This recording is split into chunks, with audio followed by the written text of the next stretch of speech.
How's it going, amazing people? So, Tyrion Cuthbert, Attorney of the Arcane. I have uploaded the first case of this game, and I tried to put in the second case. However, how should I say this?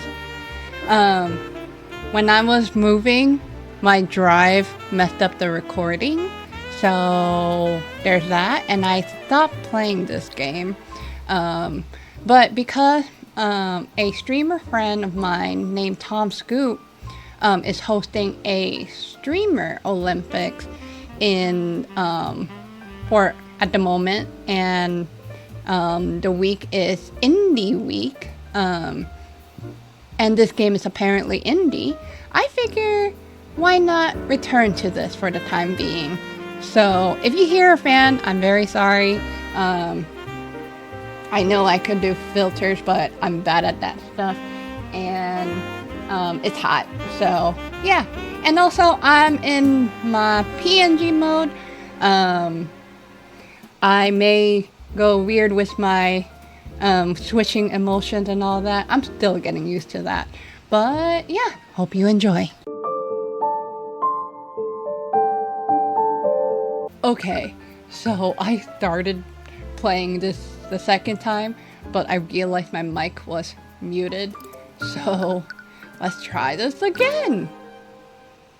How lovely is that? Let me go. Oh, Angie, alright. I'm not going anywhere until I see her. This one's sad. This is the closest sad I can go. I'm sorry. No, that sounds weird. I'm sorry, Wallace, but she's already passed. There was nothing more they could have done. How? This academy teaches the best mages in the kingdom. Are you telling me that they couldn't do anything? Her condition was much worse than we thought. The kingdom's magic isn't advanced enough to treat something like this.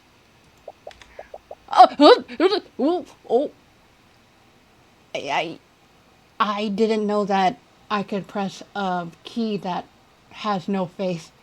Okay, that's a little scary. Anyway, go back to this one. This is what I mean. Lucius Steel Wind can rain meteors from the sky.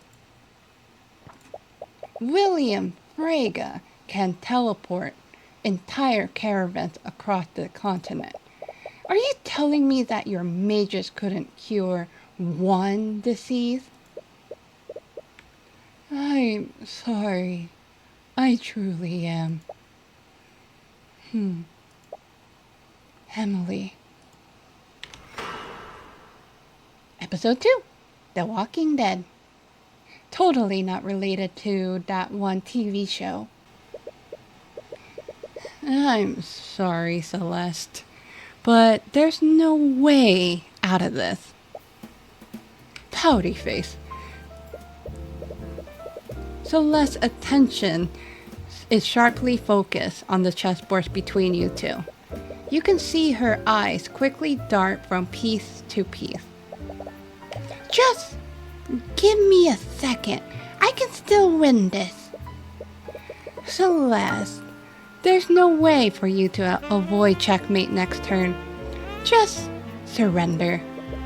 She ignores you and continues staring at the pieces. Triple dots. There! What about that? Checkmate. Dang it! Would you two keep it down? We are in the library. Miss Timora glances at the chessboard. I hope you didn't spend the entire morning playing around. I've been working hard Ruby? I've already learned 2 new spell formulas since we got here. Well, at least there's that. What about you, Cuthbert? Well... Your flustered stammering tells her exactly how much progress you've made. She's angry.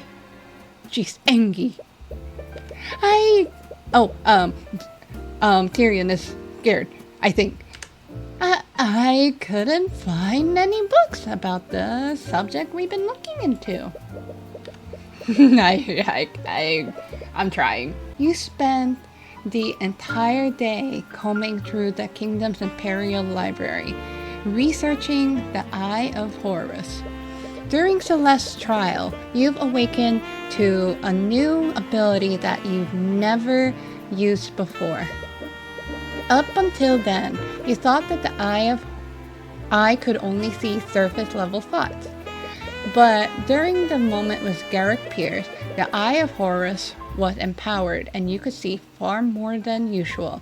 Oh, and if you want to see more into that, I did play this case. It was the first case, so it was in my previous videos a few months ago, but it'll be in the same playlist or something. I don't know. Anyway, you told Miss Timura about what happened, and it made you both wonder what other hidden abilities the Eye might have.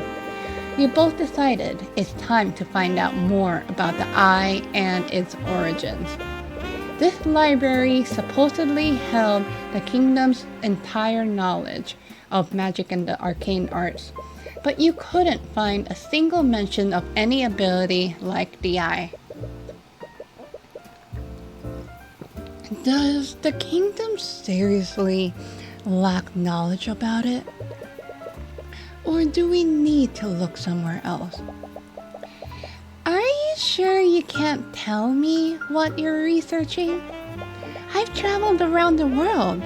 I might have seen something like it. You entertained the thought for a moment, but you haven't known her for very long. The Eye of Horus is a supernatural ability that can't be detected by a spell compendium.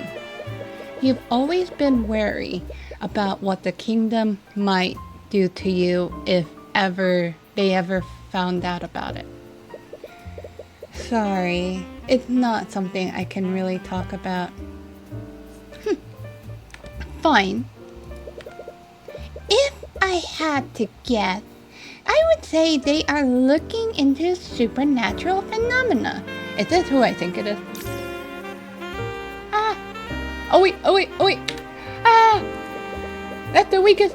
But my emotion can make up for it. You and Celeste nearly jump out of your chairs. You look over to where the voice came from. She appears to be a student at the academy. How long was she there? You didn't notice her presence at all. You also feel like she looks oddly familiar. Does she? I'm terribly sorry if I startled you, but I couldn't help but overhear your conversation. As the girl approaches your table, you see another student frantically running after her. Angie. Eris, you just can't... I'm sorry. Oh, it's fine, Wallace. I'm sorry, but who are you two? Sorry, that was incredibly rude of me. My name is Eris Ilmatter, and I'm a student. And this is Wallet Nightgrave. We're both students here. Hi. I'm also a student. Not to be rude, but that was a private conversation. Just how much did you hear? I wonder. Reading about the supernatural is actually a hobby of mine. I might be able to help you with your research, Mr. Cuthbert. And what makes you so sure that is what we were researching? Mr. Cuthbert has a bad habit of muttering to himself when he thinks. I assume that his research had something to do with the supernatural. You feel a piercing side glance from Miss Timora. You avoid eye contact with her. But anyways, do you mind if I ask you a few questions? Of course. I'll be happy to help. Fine. I suppose it wouldn't hurt that glitch though. Just remember to show some discretion, Tyrion. Right.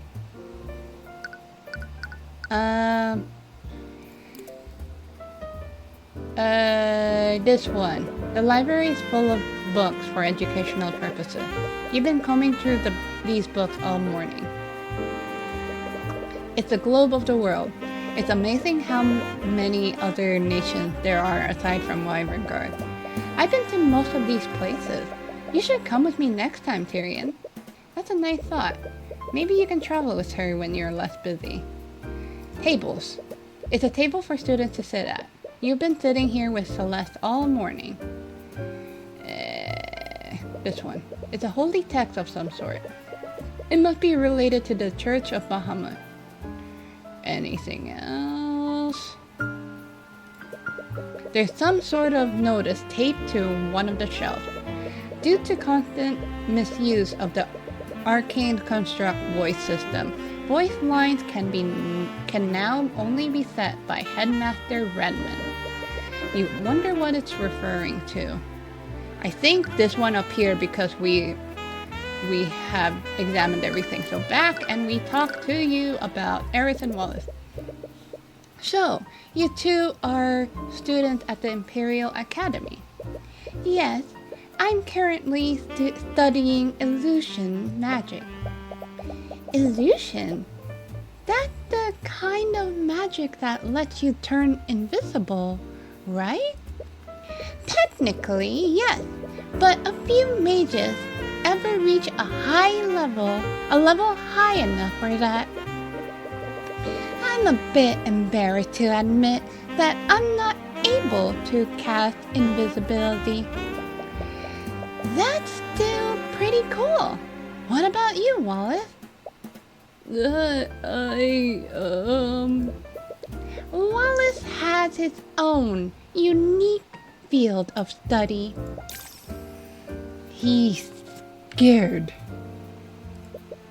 It's probably not your place to pry. Tyrion and Celeste. Everyone is talking about you two. Really? It's rare for the school to let any outsiders in. That makes sense. This library isn't exactly open to public. You were only able to get access to it because of Miss Timora's connections. We only ever get occasional visits from the noble houses. So I was curious as to who was able to break this dull monotony.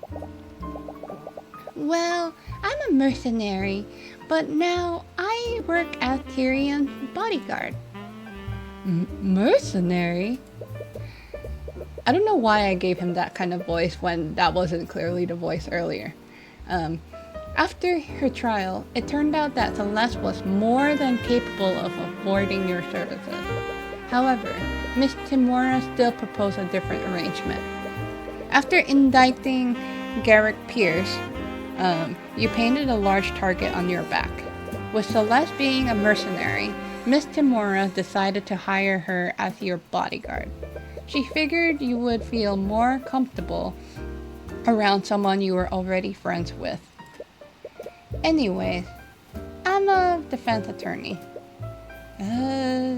Defense attorney? My apologies. It's just not what I was expecting. What's that supposed to mean? supernatural phenomena. As what I just said, I wonder why you would be researching such a thing. Yeah, I want to know too. Wait. That's a bad growl. Grrr. That works. I'm sorry, but I can't really say. Regardless, there are many spells in this world, so why are you so convinced that this phenomenon wasn't produced by a spell? What we're looking into doesn't really seem to follow the special rules of magic. Oh? How so? Please tell me. It was created by someone who's not a mage, and I don't think I was supposed to say this. Oh, really? So you're saying that this was something created by a person? Grrr. Sorry. The words came out of your mouth before you realized it. You sent a small apologetic look to Miss Timora. That does remind me of a story. A story? Oh, excuse me. Oh. Excuse me. Mr. Cuthbert, do you know the legend about how the kingdom of Wyverngard was created? You mean the story about the ancient dragon? The ancient what? Ancient dragon. Does Wyverngard have a story about ancient dragon? It's only about one ancient dragon. The Church of Bahamut refers to him as the Scaled Lord. I'm sure you've even heard people mention him before. Legend says that the first mages were created centuries ago by him. At that time, our kingdom was caught in the middle of a brutal war. With no way to defend themselves, the kingdom was on the brink of destruction. Our people prayed to Bahamut, the god of dragons, for salvation. And almost as if to answer their prayers, Rathalion, the last Scaled Lord, appeared before them. The Scaled Lord bestowed the gift of magic on a band of heroes who were fighting on the front lines. With their magic, these heroes utterly overtook the kingdom's enemies and single-handedly won the war. It's said that these heroes went on to form the noble houses of today. Yay! Shiengi. What a load of nonsense. That story is nothing but religious propaganda to prop up the noble houses. Regardless, the significance of this legend is in the Scaled Lord himself. Do you mean Rathalion? Rathalion bestowed the power to become a mage on several individuals, and to this day, that power can only be passed down genetically. Can you think of an arcane spell that can produce something like that? No, I suppose not. Rathalion must have had powers that weren't bound by the rules of arcane arts. In other words, he could create supernatural phenomena without following the rules of magic. Please, do you honestly expect us to believe a story like that? It's completely unrealistic. As unrealistic as a non-mage using supernatural powers? She has a point. It's a far-fetched theory, but it's honestly the closest thing you have to a lead right now.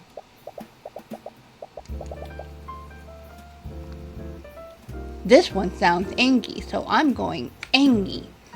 Ah, of course it would be you lot making all of this noise. Oh yeah, she's angy. Suddenly, a woman who appears to be an instructor approaches you. She looks upon each of you with an equal amount of disdain. Professor Bellwether. I'm a professor and I angy.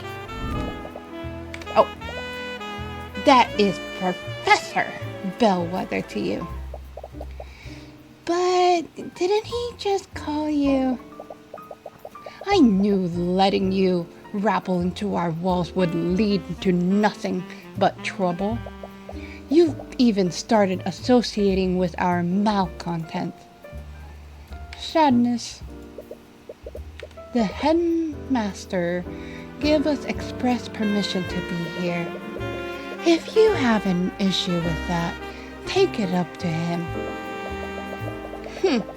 I'll have you know that I was on my way to do just that. Wallace.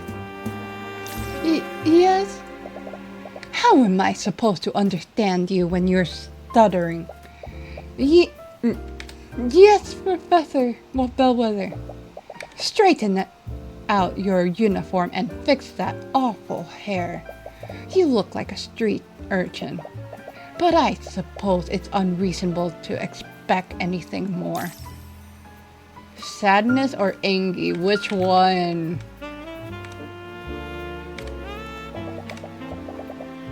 Glitch.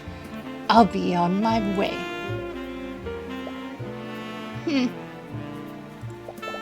What a boo!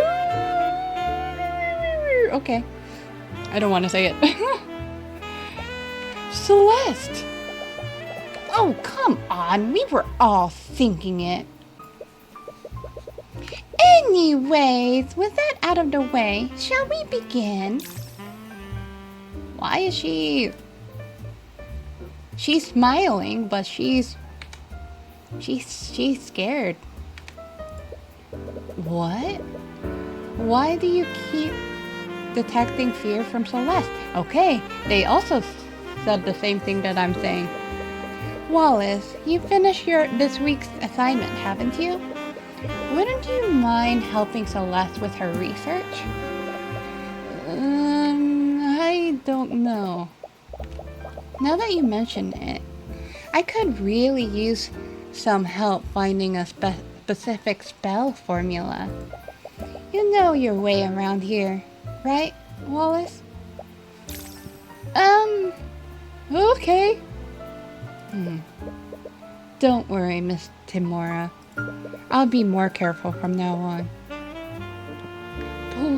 Please do. I still have some business to take care of here, so I'll leave you all to it. You spend the next few hours searching through the library's books with Eris. You hadn't thought to look into the ancient dragon, and the library had books about them in abundance. There was one problem though. There are a lot of myths and stories about the ancient dragon, but it's pretty difficult to tell fact from fiction with these accounts.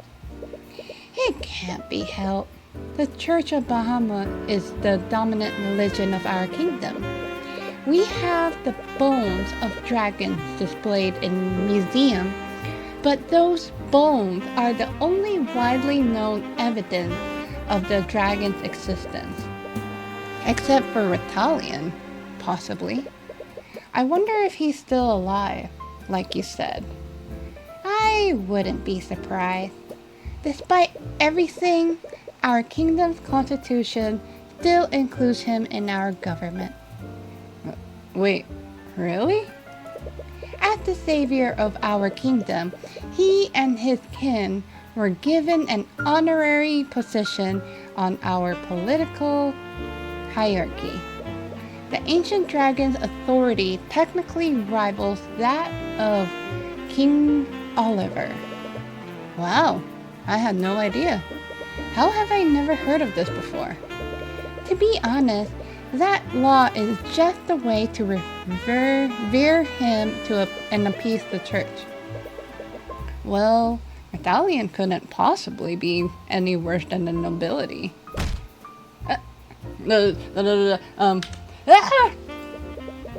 You're so stuck in your own thought that you accidentally bump into the bookshelf. I promise I can get the controls of this better. The shelf begins to tip over, and you're able to catch it before it fully falls over. But not before several books fall out from their shelves.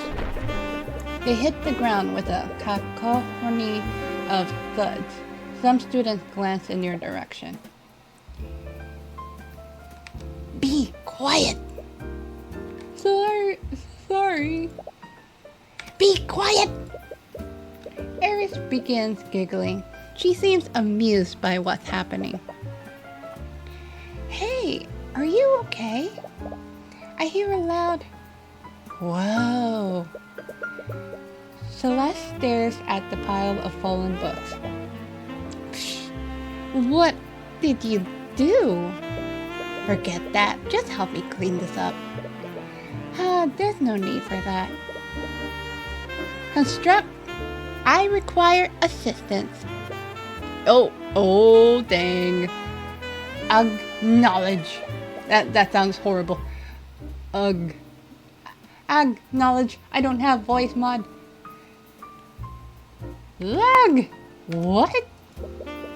Upon hearing Eris' command, my throat is getting hurt. Upon Eris' command, one of the nearby suits of armor suddenly springs to life and begins walking towards you. The voice coming out of it sounds human, but it lacks knowledge. It lacks emotion. Why does it sound familiar? Wait, did you do that, Eris? Yes, this is an arcane construct. It's a suit of armor that's animated using artificery.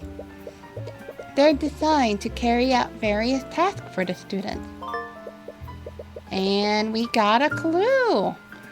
I'm most likely not gonna read this until the case, but yeah. Add it to your notes. Really? I didn't know anything like that existed. They're still experimental, so they aren't available to the public yet. With that being said, Construct, please place these books back to where they belong. Acknowledge. On Eris' command, the Construct begins quickly picking up the books. It moves with inhumane efficiency. After only a few seconds, all of the books are back on the shelf. Wow! So they do whatever you tell them to do? Well, there are some limits to Construct. Tell me that I'm the fairest maiden you've ever seen. Command rejected. Oh, what? I guess they're not allowed to tell a lie.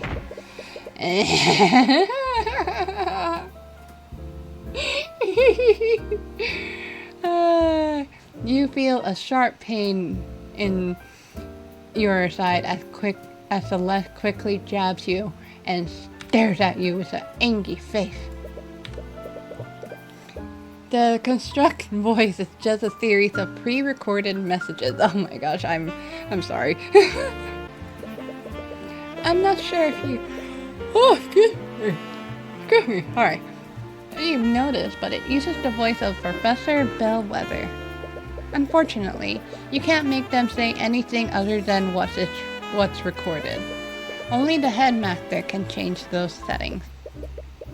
Artificery that can record audio. Oh wait, so it's the mean teacher whose voice is in the night thingy. Okay. I never seen anything like it. But you just said they're experimental, right? Maybe if I keep asking it, it'll just give up and do it. I would advise against that. Even if the commands are rejected, they're still stored in the construct command logs. Anyways, we should probably get back to work. Fine. Fine. You read more about the ancient dragons, but most of the stories read more like fables than actual historical accounts. I don't feel like I'm making any progress. Suddenly, you hear a thunderous, low-pitched sound blare across the room. It sounds like a high-pitched horn, but with its volume turned up to unnatural levels. What? Celeste, do you hear that? How can I not? What is that? You didn't touch anything you weren't supposed to, right? What? Of course not! It finally stopped. Aerith, wasn't that the lockdown system? I'm gonna rest my voice and just read normally. Anyway, they were horrible voices anyway. Yes, I believe so. Lockdown system. The academy is outfitted with a large artificery system. In a state of emergency, it will erect magical barriers throughout the building. State of emergency? Should we be worried? Don't worry. that answers your question, Celeste. Don't worry. The lockdown is designed to keep everyone safe.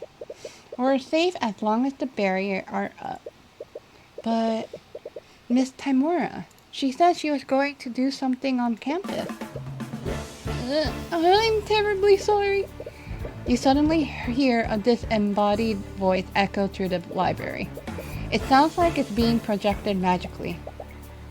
It's the headmaster. He's using the intercom system. Students and faculty, please remain calm. So there's been a murder on the academy grounds. You said that out loud? Okay. What? Please stay where you are and wait for law enforcement to arrive. Dang it. We have to get out of here.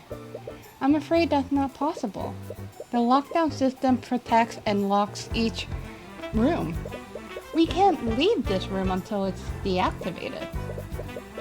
Well, we won't know until we try. You run to the entrance and begin frantically pulling on the door's handle. You try to put your strength into prying it open, but it doesn't even budge. Tyrion, stop. She's very angry. More angry. How many expressions does this game have? But, Miss Timura, I know that you are worried about her, but there's already been a murder. We don't know where the attacker is, or if they're still armed. The best thing we can do right now is stay here and wait. She's right. Dang it! Cool. She's still angry. She must be on guard right now. Celeste's hand rests on her sword. Her eyes are carefully watching the entrance. Wow. We've been here for hours, and she still hadn't stopped watching the door. She was also able to calm you down earlier. It's easy to forget sometimes, but she's always reliable when it really counts. And how long have you guys known each other? What? Why did the face shape look different when she got angry? Students and faculty, thank you for your patience. Law enforcement have secured the building. The lockdown has been lifted. However, Please remain in the building until the headmaster is barely finished with his message before you're out of the door. Tyrion! Hey, don't go off on your own. You desperately run through the academy hallways. No. Miss Timora? Miss Timora, where are you? You have no idea where you're even going. You have no idea where you're even going anymore. You can feel your fear and anxiety rise with every passing moment. Where is she? Cuthbert? What's wrong? Why are you shouting? Miss Timora, calm down. You're hyperventilating. I heard there was a murder, and I've been looking all over for you. And you were worried about me? Just... You hug Miss Timora tightly as you overcome with emotion. She's usually not receptive to affection, but you don't care. You're just relieved that she's safe. Tyrion, there you are. I should be in this endgame face. And you're crying? Sorry. I didn't mean to worry you so much. We heard the announcement. Do you know what happened, Ruby? I do, but... You see Miss Timora glance at Wallace for a brief moment. For now, I think we should head to the foyer. You arrive at the foyer and see the room swarmed with a legion of familiar knights. Is that the Inquisition? Inquisition?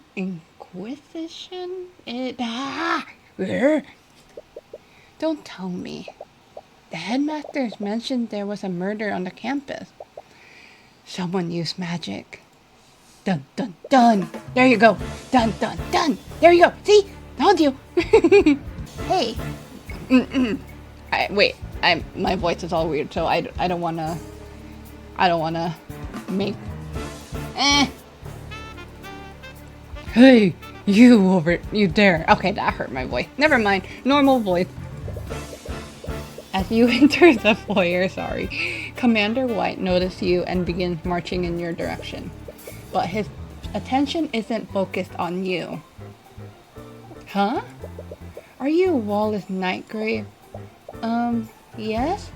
But by the authority of the Wyvern Guard Crown, I'm placing you under arrest. Hey! What are you doing? You three! The heck are you doing here? You said he was under arrest? On what charges? This kid is charged with the murder of Catherine Bellwether. What? That strict teacher is dead.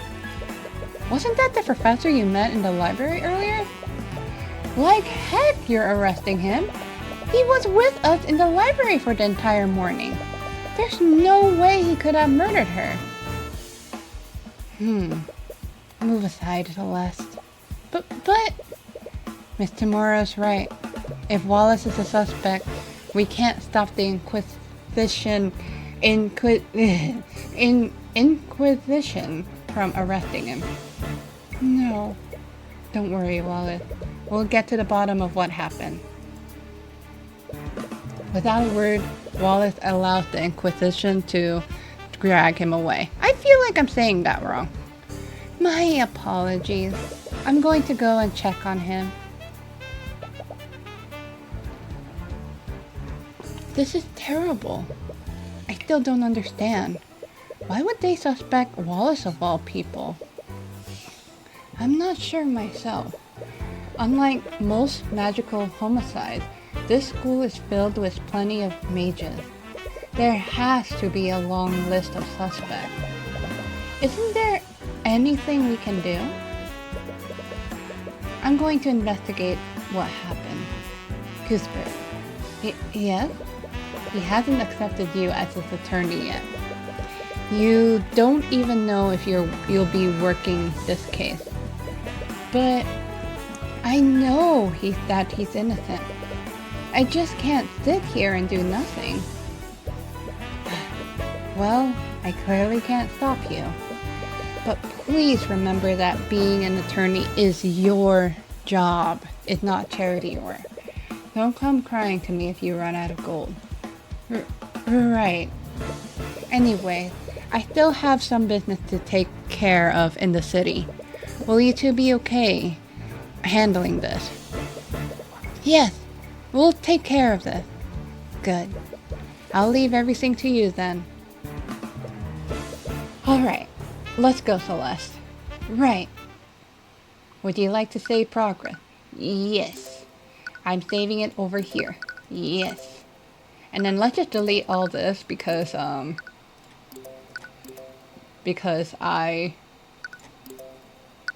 starting over and I'm saving it here.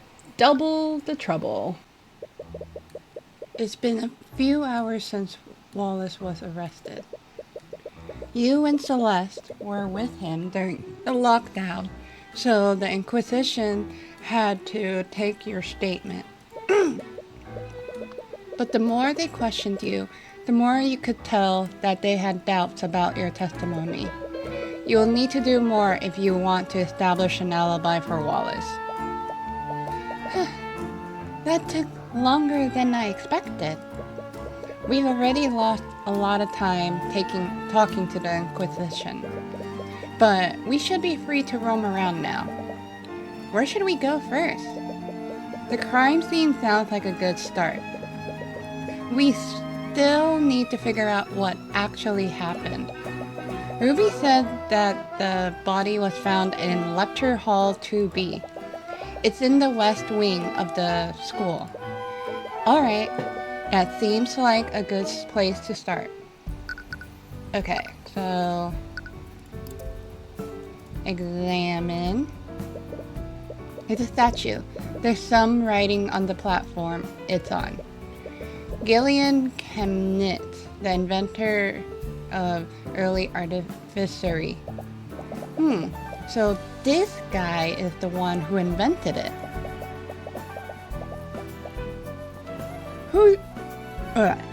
Who'd have thought that we could use machines to harness magical energy? Artificery is truly a marvelous invention. With it, anyone can utilize the convenience of magic without having noble blood. Although, the expenses of owning artificery present their own barrier. But that expression on his statue, it kind of looks like he doesn't want to be here, even though his statue is huge. He does give off that attitude, doesn't he? Now, this one. It's a painting of a man with some sort of creature on his arm. There's some text under it. Dr. Dilbit Teforos, a mage, historian, and archaeologist, anthropologist, and botanist. Best known for his work in studying the history of the ancient dragon. Through his work, great leaps were made in the study and development of the school of evocation. On his arm is one of the last pseudo-dragons, which have now gone extinct. It's a painting of a professor with some kind of magic tool. There's some text under it. Dr. Paul Vuorella, also known as the archaeologist of the North, he spent many years studying and exploring the mountainous regions of Char-Dalon. And through his investigation, he came upon one of the many layers of the Scaled Lord. He was honored by both the church and the Wyverngard Historical Society for this impressive discovery. Anything else? That's about it. Alright. Talk. The investigation. I hope Wallace is okay. He looked really scared when Commander White arrested him. Don't worry. We'll find out what really happened. But first, you need to inspect the crime scene. Next lead. Where should we go next? The first thing we need to do is find out exactly what happened. Miss Tamura said that the body was found in Lecture Hall 2B. We should start our investigation there. Lecture Hall 2B. Okay. Go right over here. Hey! Stop right there! As you try to enter the classroom, you are stopped by one of the Inquisition Knights. I'm the defense attorney for the accused. We have the right to investigate the crime scene. Yeah? From what I heard, the kid doesn't have an attorney yet. Right. You haven't been able to talk to Wallace about that yet. It's quite alright. Let them in. Lady Steelwind? Do not call me that. While you work under me, you will address me as Prosecutor Steelwind. Yes, Prosecutor Steelwind. Ugh, what's that smell? As you enter the classroom, you find yourself inhaling a sour and rancid odor. The stench is so overwhelming that your eyes begin to tear up. Don't worry, you'll eventually get used to the smell. What are you even doing here, Steelwind? I'm here to coordinate the investigation. You look around the crime scene. There isn't a single Inquisition Knight in the room. Isn't that the Inquisition's job?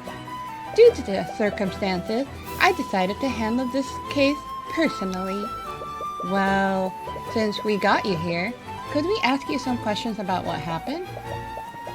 Can I assume that you're planning to defend this case? That would make you my opponent.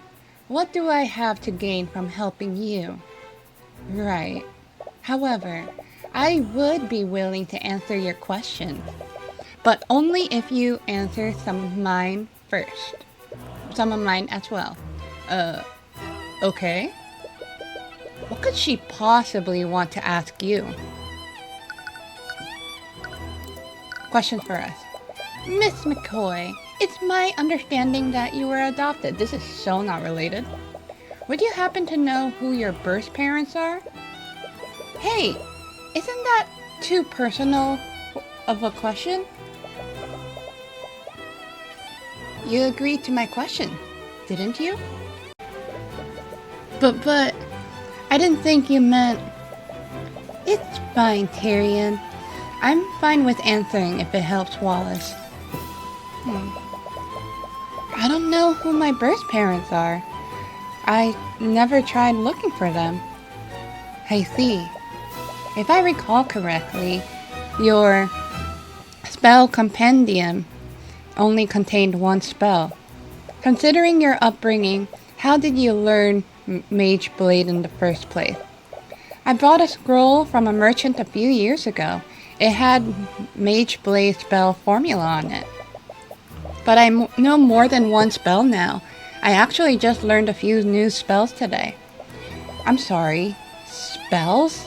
As in plural? How long did it take you to learn these spells? A few hours, I think. She learned multiple spells formula within a few hours? What was that just now? I see. Well, I think that's all I need to ask for now. You're really interested in Celeste. Okay. She's sharing information about the investigation for that? Why is she so interested in Celeste all of a sudden? Alright. More stuff. Rancid smell. Ugh! I can't take it anymore. That smell is driving me crazy. What is that? From what I understand, there was a bit of an accident a few days ago. It happened during one of the classes that the headmaster was teaching. He misread the instruction for an alchemy experiment. And as a result, he accidentally produced this rancid smelling vapor. Vapor? It's not poisonous, is it? Of course not. I wouldn't be standing here if it were. It's just an extremely unpleasant to the sense. Foul classroom smell that I'll read during court. Murder. Do you know what happened here, Steelman? Well, it all began when the City Watch received a call from the Academy. Supposedly, there was an attack on campus grounds and the entire building was put on lockdown. The City Watch set up a perimeter around the building while they waited for the system to deactivate. What? Couldn't the Academy have let them in once the scene was secure? I'm not sure about the specific, but supposedly the lockdown can't be shut down manually. You'll have to ask one of the Academy's admin if you want to know more. Anyway, you two were also present during the lockdown, am I correct? Did either of you see anything suspicious? No, but we actually met the professor that morning. She was still alive then. I see. That does match with the accounts from our other witnesses. Do you have any idea where she went after she left the library? The headmaster gave us permission, express permission. Oh yeah. I don't want to read this whole thing. She's on the way to the headmaster. Basically what I said. He also mentioned that when I questioned him. She attended the meeting as planned. If the headmaster met with Bellwether, you'll probably want to speak with him next. She must have found her way into this classroom afterward. Would you happen to have a map of the Academy? I do. I have extra copies if you'd like. Aw, she's so nice. What is it? There's only one direct path from the headmaster's office to this lecture hall. But I wonder if she took any detours. Map. The map. How was the body discovered? Do you know how the body was discovered? 2 members of the kitchen staff spotted her collapse inside this classroom. They reported the situation to the campus admin while they attempted to save her life. But it was too late. The professor has already passed away by the time any healers arrived. Those 2 staff members, who were they? I believe their names were Valentina and Valerie Iannis. They're apparently sisters. Orim was the one who collected their statement. Did he notice anything off about their behavior? From what he said, they had a few quirks, but nothing suspicious. Quirks? He told me that they were running and spinning around him during questioning. What does that mean? I have no idea. Perhaps they were still on edge after finding their coworker murdered. You'll definitely want to speak with those staff members. Who discovered? Okay.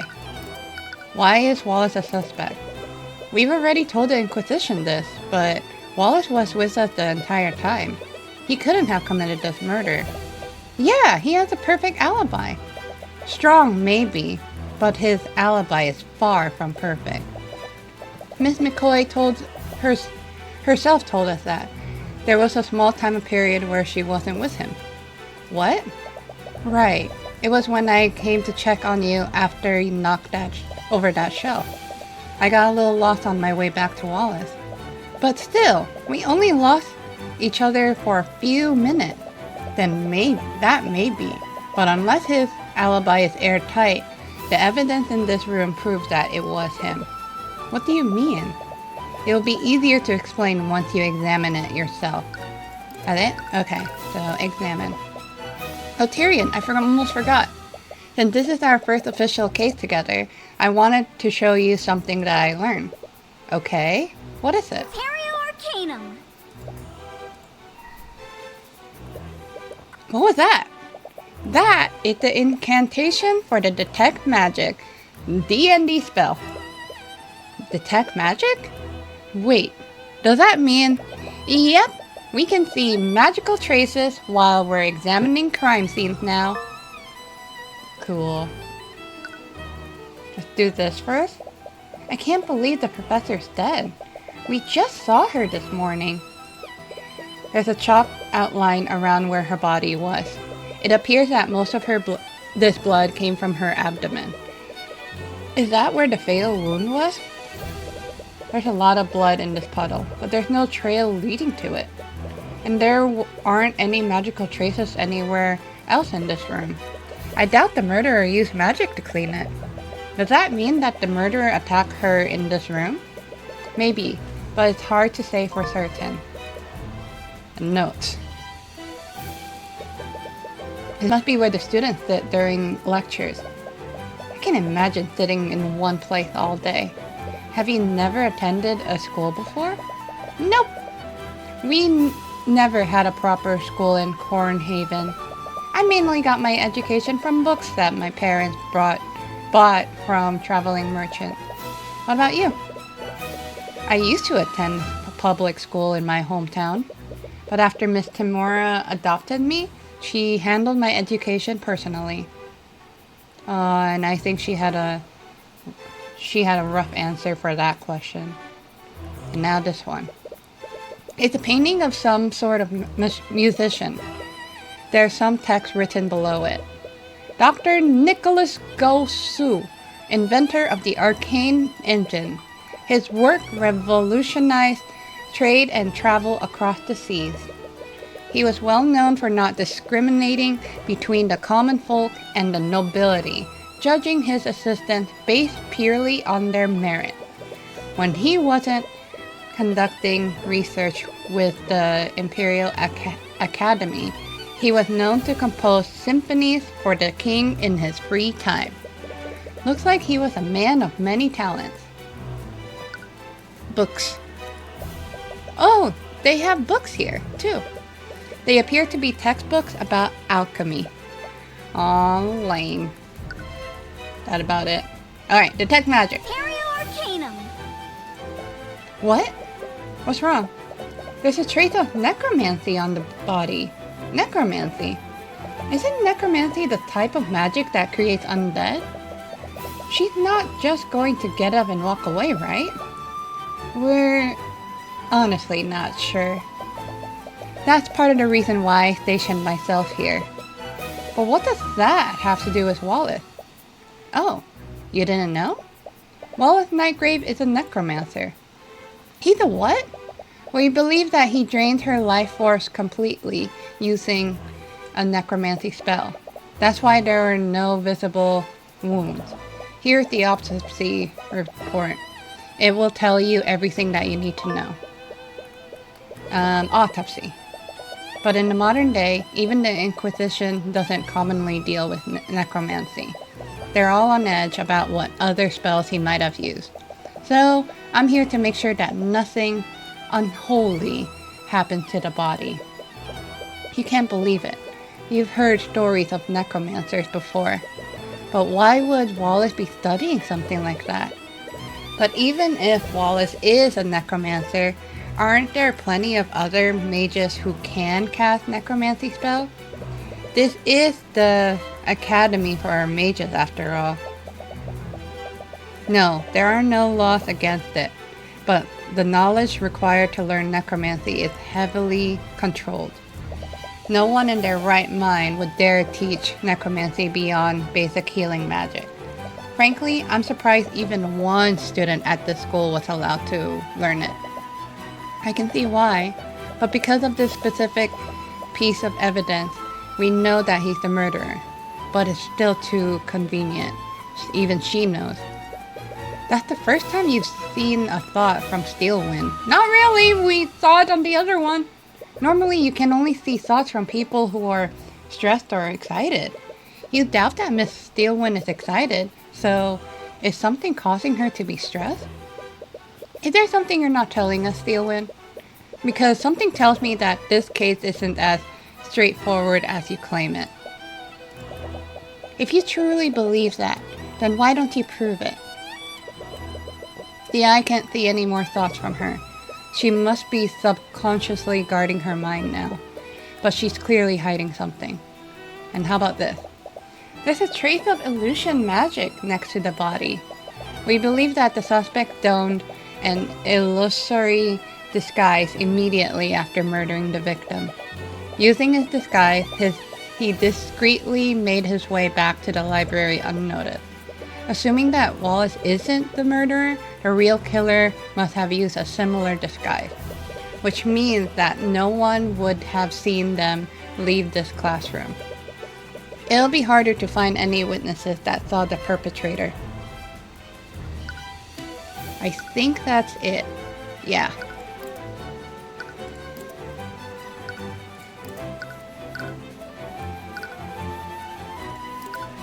Let's go... What's this? We saw that. Let's go there. Let's go here first. Hello? Is anyone there? It looks like there's no one here right now. Maybe we should check somewhere else.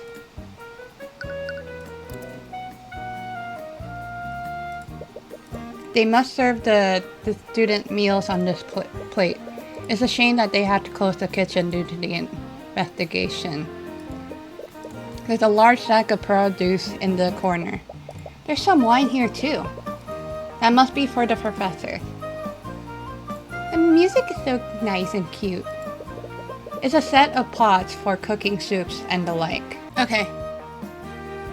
Ooh. There's a large cooking station here. They must prepare the meals in bulks here. That is big. Oh, it's a plate of bread. They probably serve these as sides to the entrees. Don't get any ideas, Tyrion. What? Remember when we went to that fancy restaurant? You just kept ordering breadsticks and butter. The bread is free. I might as well take advantage of it. You know eating that many carbs isn't good for you. Yeah. Several commonly used ingredients are close to the cooking area. There are a rack of cooking implements hanging from the wall. Valentina must use these to cook for the students. It's a barrel full of some sort of drink. I wonder. It's probably not lotus juice, Celeste. Oh. There we go. Detect magic. Arcane. None. Okay. Now we go to Headmaster's office. You follow the map that Steelwind gave you. And you arrive at the Headmaster's office. Oh, hello there. I wasn't expecting guests today. Sorry for coming unannounced. You must be. My name is Theodore Redmond. I'm the headmaster of the Wyvern Guard Imperial Academy. And I'm the headmaster. That's what I said earlier. And judging from your appearance, you must be the prestige of Ruby Timora. To what do I owe the pleasure? They must be here to investigate the murder. Wait, Eris? I thought you went to see Wallace. Unfortunately, the Inquisition is questioning him right now. They aren't allowing visitors. He must be so scared right now. I hope he's okay. Right, she had the same experience not too long ago. In the previous video that I had. If there's anything I can do to help, please let me know. Alright. Examine super quick. It's the painting of someone. He looks like some sort of professor. That's Professor Lucas Gilbert. He was an instructor here many decades ago. He was well beloved by the students here, and he was quite the accomplished scholar. and this was all despite him lacking the ability to use magic. He studied magic without actually being able to use it? Yes, he was quite remarkable. Unfortunately, we lost him to illness very early in his life. Aww.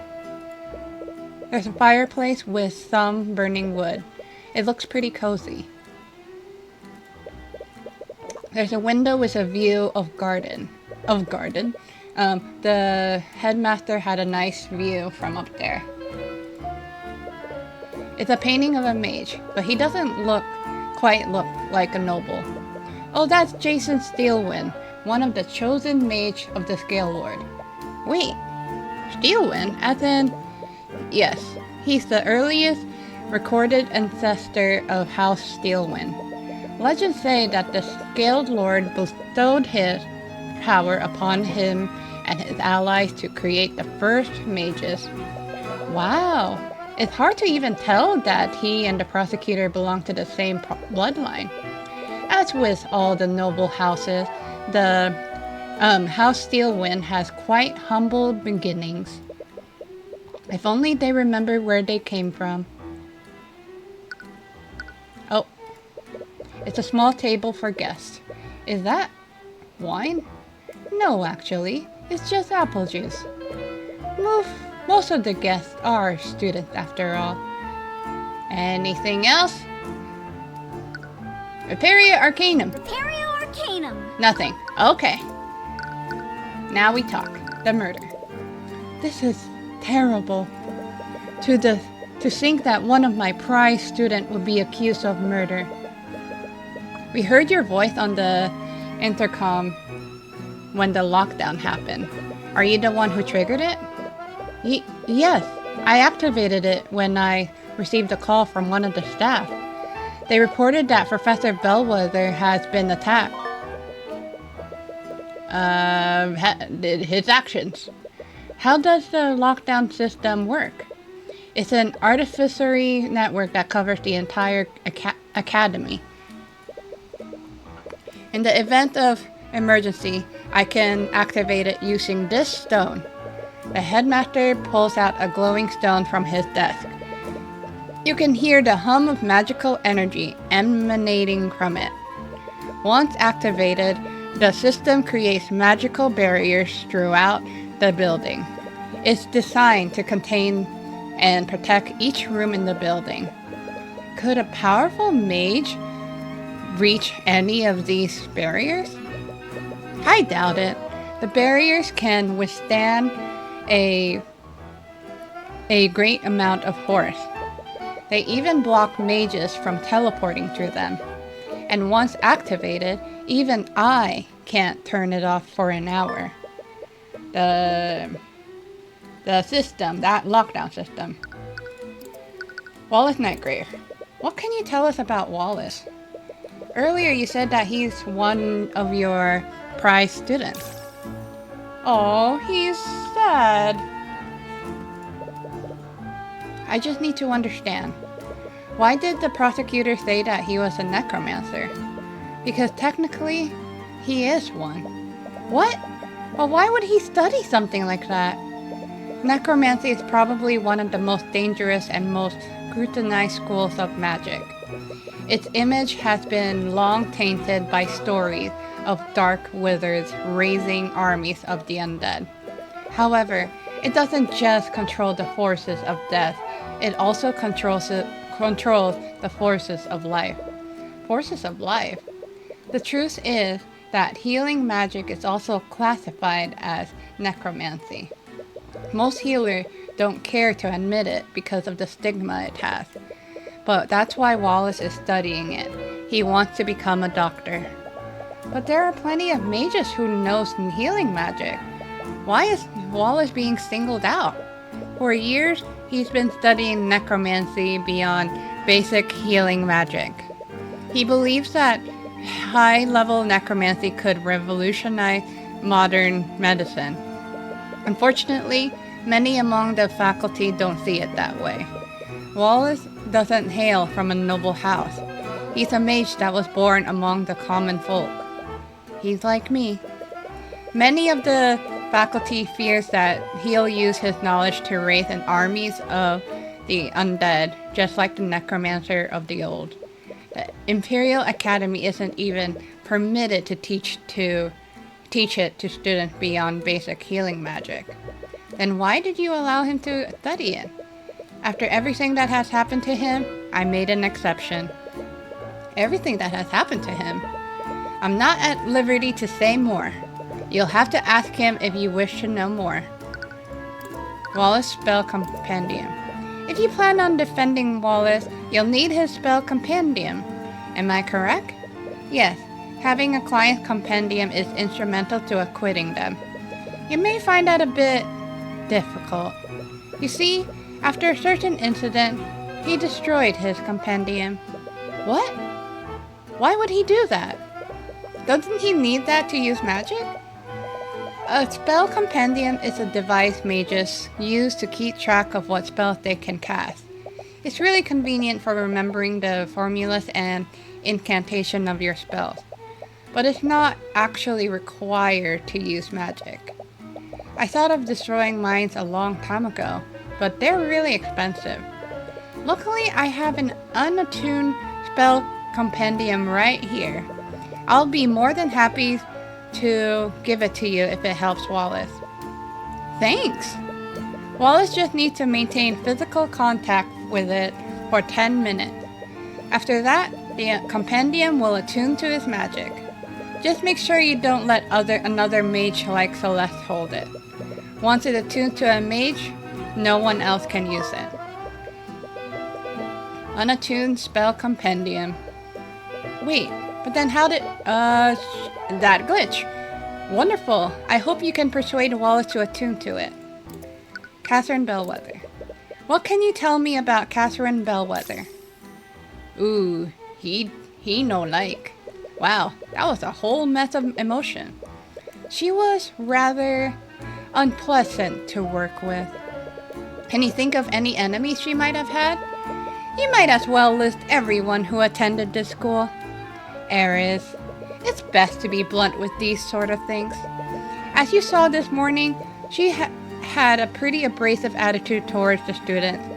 Many in the school did not care for her. Maybe she wasn't the nicest person. But would that really be enough to motivate someone to murder her? She'd often target and harass students, especially those who were from the common folk. She even made a habit of expelling those students for minor infraction. For commoners, magic can be our ticket out of poverty. I can't imagine how it feels to have that opportunity unfairly taken from you. She put so much pressure on those students. Some of them even left the academy on their own volition. They couldn't handle her constant verbal abuse. Even then, would that really be enough motive to commit murder? The human psyche is a fragile thing. It's astounding what someone might do when pushed far enough. What about her relationship with the faculty? In some cases, it was worse than it was with the students. She'd often treat the students like her personal servants. I'd received many complaints from them about her behavior. Sorry if this sounds rude, but why didn't you just fire her if she was just a big problem? She used her position to curry favor with the noble houses over the years. As you can imagine, the Academy's board is controlled by the nobility. If I even tried to remove her, they would probably support her over me. Reputation of Bellwether. Of that B word. The meeting. I heard you had a meeting scheduled with Professor Bellwether this morning. What time was this? And when did the meeting end? Our meeting was scheduled for noon. She arrived on time, and our meeting lasted until 1 p.m. Did anything seem off about her to you? No, she seemed to be her usual self. You detect a trace of fear, or is it nervousness? If you don't mind me asking, what was the purpose of your meeting? We met to discuss routine administrative matters. Despite our personal disagreement, we knew to stay civil when discussing professional affairs. But to be perfectly honest, it did always feel like I was treading on eggshells when speaking with her. But you were her super superior, were you not? Sorry. Didn't she respect your authority? We had many arguments about how I was managing the academy, and she was very vocal about her distaste for common folk students. She was difficult, to say the least. That's about it. Do I have anything to present? I don't know. Let's move. Kitchen, are you now ready? Hello? Is anyone there? Be right there. Sorry, but the cafeteria is closed right now. Actually, we're here to investigate the murder. We heard that the 2 members of the kitchen staff discovered the body. Oh, that would be me. I'm Valentina Iannis. Kitchen staff. I'm a kitchen staff. How about the other person? Do you know where they are right now? That would be my sister, Valerie. But I think she's somewhere else on the campus right now. If you're with those knights, we've already told them everything we know. Actually, we're investigating separately from them. I wanted to ask you some questions about what you saw. Sure. Ooh, she doesn't want to remember those stuff. We already examined, so what did you see? Can you tell us how you and your sister discovered the body? Right. My sister and I were walking in the hallway from the kitchen to the west exit. We spotted the professor in the nearby classroom. She was lying on the floor and bleeding. I used an emergency communication device to call for help. While I was doing that, my sister tried to wake her up. That would imply that Valerie thought that she could be resuscitated. Did she know if the professor was still alive or not? We're not sure, but she wasn't responding at all. She wasn't breathing, and she didn't have a pulse. Wallace Nightgrave and Catherine Bellwether. Wallace Nightgrave. What do you know about the suspect in this case? His name is Wallace Nightgrave. He's a student here. He's that scary kid, right?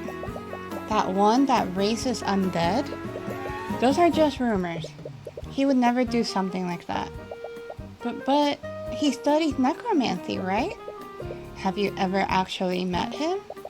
No, but I heard rumors. He's always hanging around the cemetery. I'm sure he's just biding his time, waiting for his chance to raise an army. It can't be helped that people think of him that way, but you can't help but be a little annoyed on his behalf. What can you tell me about Catherine Bellwether? Ooh, she has messed up emotions. Yet another set of complicated emotions. Well, I guess there's no point in hiding it anymore. She was a horrible person. She was really terrible to all of us. By all of us, do you mean the academy staff? Yeah, she always treated us like her personal servants. Sometimes she makes up messes on purpose just so she can order us to clean it up. This probably sounds terrible, but I'm sure a lot of people are glad that she's gone. I just hope we can still keep our jobs. Interesting. Now, why would she be worried about that? Did you ever feel like your job was at risk because of Bellwether? Yes, actually. She was actually planning to fire all of the staff. All of the staff? That can't be true, can it? The academy needs the staff to function. I'm not sure about the details. That's just what Jan told us. Who's Jan? He's one of the academy's custodians. You can probably find him cleaning the halls if you look around.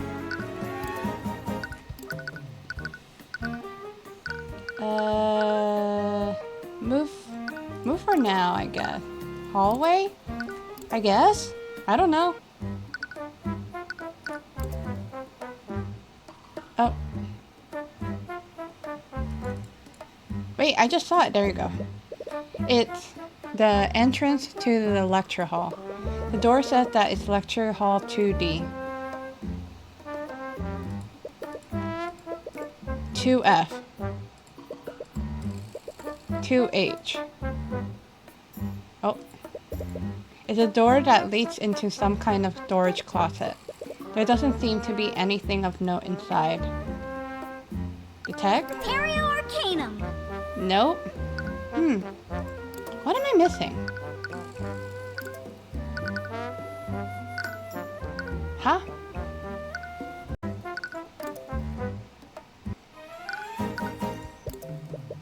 Celeste, this room was close to the crime scene. Could you cast detective magic and scan for magical traces? Sure. Did he just say scan for magical traces? I'll just get out of your way then. She just bolted out of the room. She's just scared of magicians. I didn't think of that. What was that about? I just didn't touch that because I already examined everything. Arcanum. There wasn't even nothing. Now do we go here? Is that what happened? There we go. You spotted Valentina again. He's speaking to someone in blue color uniform. Could he be the custodian that she mentioned? No, this is her twin. Jan, where have you been?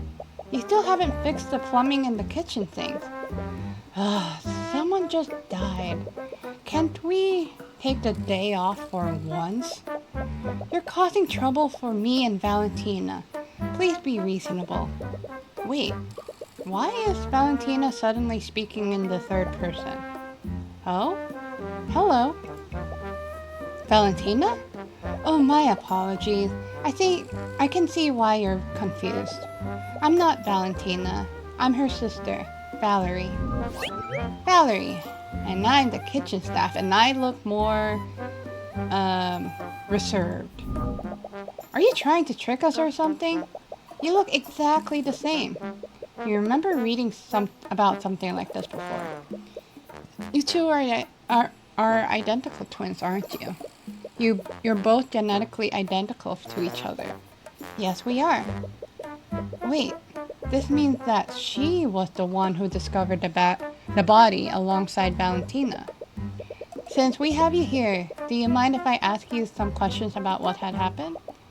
I'm terribly sorry. But I already spent a lot of time looking for Jan here. I'm really behind on my work. But Jan was also nearby when we discovered the body. I'm sure he can answer your questions. Before you have the chance to object, Valerie quickly walks away. Wait, do you want me to go after her? I'm pretty sure I can catch up to her. No, we don't want to scare those two more than we already have. Anyways, Valeria said that Jan was around when the murder happened. Maybe he saw something. Oh, you looks creepy. I'm Jan and I'm the custodian. Jan, was it? Do you mind if we ask you some questions about what happened? Really? Well, whatever. At least I have an excuse to take a break now. Talk. So, Jan, are you a part of the staff here? Yep, I'm a janitor. I clean and I do odd jobs here and there. Oh. Ooh. Well, apparently that's all he has to say. Valerie mentioned that you were close to the lecture hall 2B before they found Bellwether. What were you doing when the twins discovered the body? I was cleaning the halls. Bellwether knocked over a case, and there were shards and dirt everywhere. Wait, should I go like this? Yeah, maybe. Wait, you saw the professor before the twins arrived? Yeah, like I said, she broke the vase right in this hallway. It was probably 20 to 30 minutes before the twins found the body. You might have been the last person to see her alive. Did you see where she went after breaking the vase? Yeah, I think she went into that room over there. Jan pointed to the lecture hall that Bellwether was found in. Did you see anyone else enter the lecture hall? I'm honestly not sure. I was more worried about cleaning the mess she made. Well, did you notice anything off about her? She was in a pretty bad mood. But honestly, that's pretty normal for her. She was walking real slow. I didn't notice her at first, and she basically shoved me out of her way. After that, she knocked over that vase. I didn't even say anything after that, but she still yelled at me to be quiet. Did you see where she went after that? Not really, but the only thing that I am going normal. And the only thing in that direction is lecture hall 2B. I can't imagine her going anywhere else. Jan's statement. Catherine Bellwether. Oh, sorry. What can you tell me about Catherine Bellwether? I heard that she had a pretty bad relationship with the staff. She had a bad relationship with just about everyone. Students, the other teacher, I'm so sorry with the voices. And I can't think of many people who actually did get along with her. I'm sure you had your own share of bad experience with her. Yeah, she'd always yell at me when I was taking too long to get the job done. I hate to say it, but things are a lot more peaceful around here without her. That's blunt, to say the least. But you can't exactly blame him for thinking that. Finding the academy staff. Valentina mentioned something interesting. Did you tell her that Bellwether was going to fire the academy staff? Yeah, I remember that. Oh, what made you think that she was going to do something like that? You know those arcane construct in the library? Bellwether was the one that ordered them.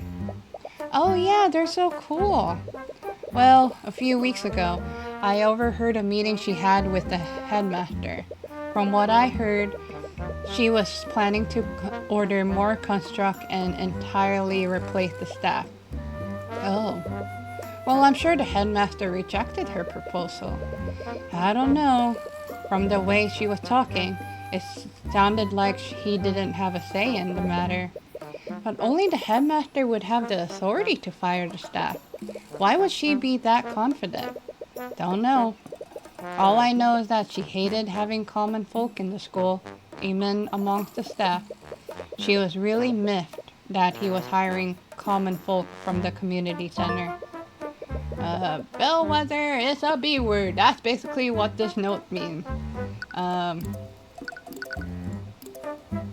Repario Arcanum. Nothing? Okay. What do I do again? Kitchen again, maybe? Nope.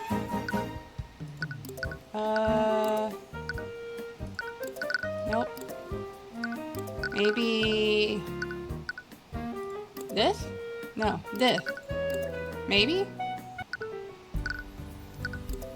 Nope. Wait, should I press that something here?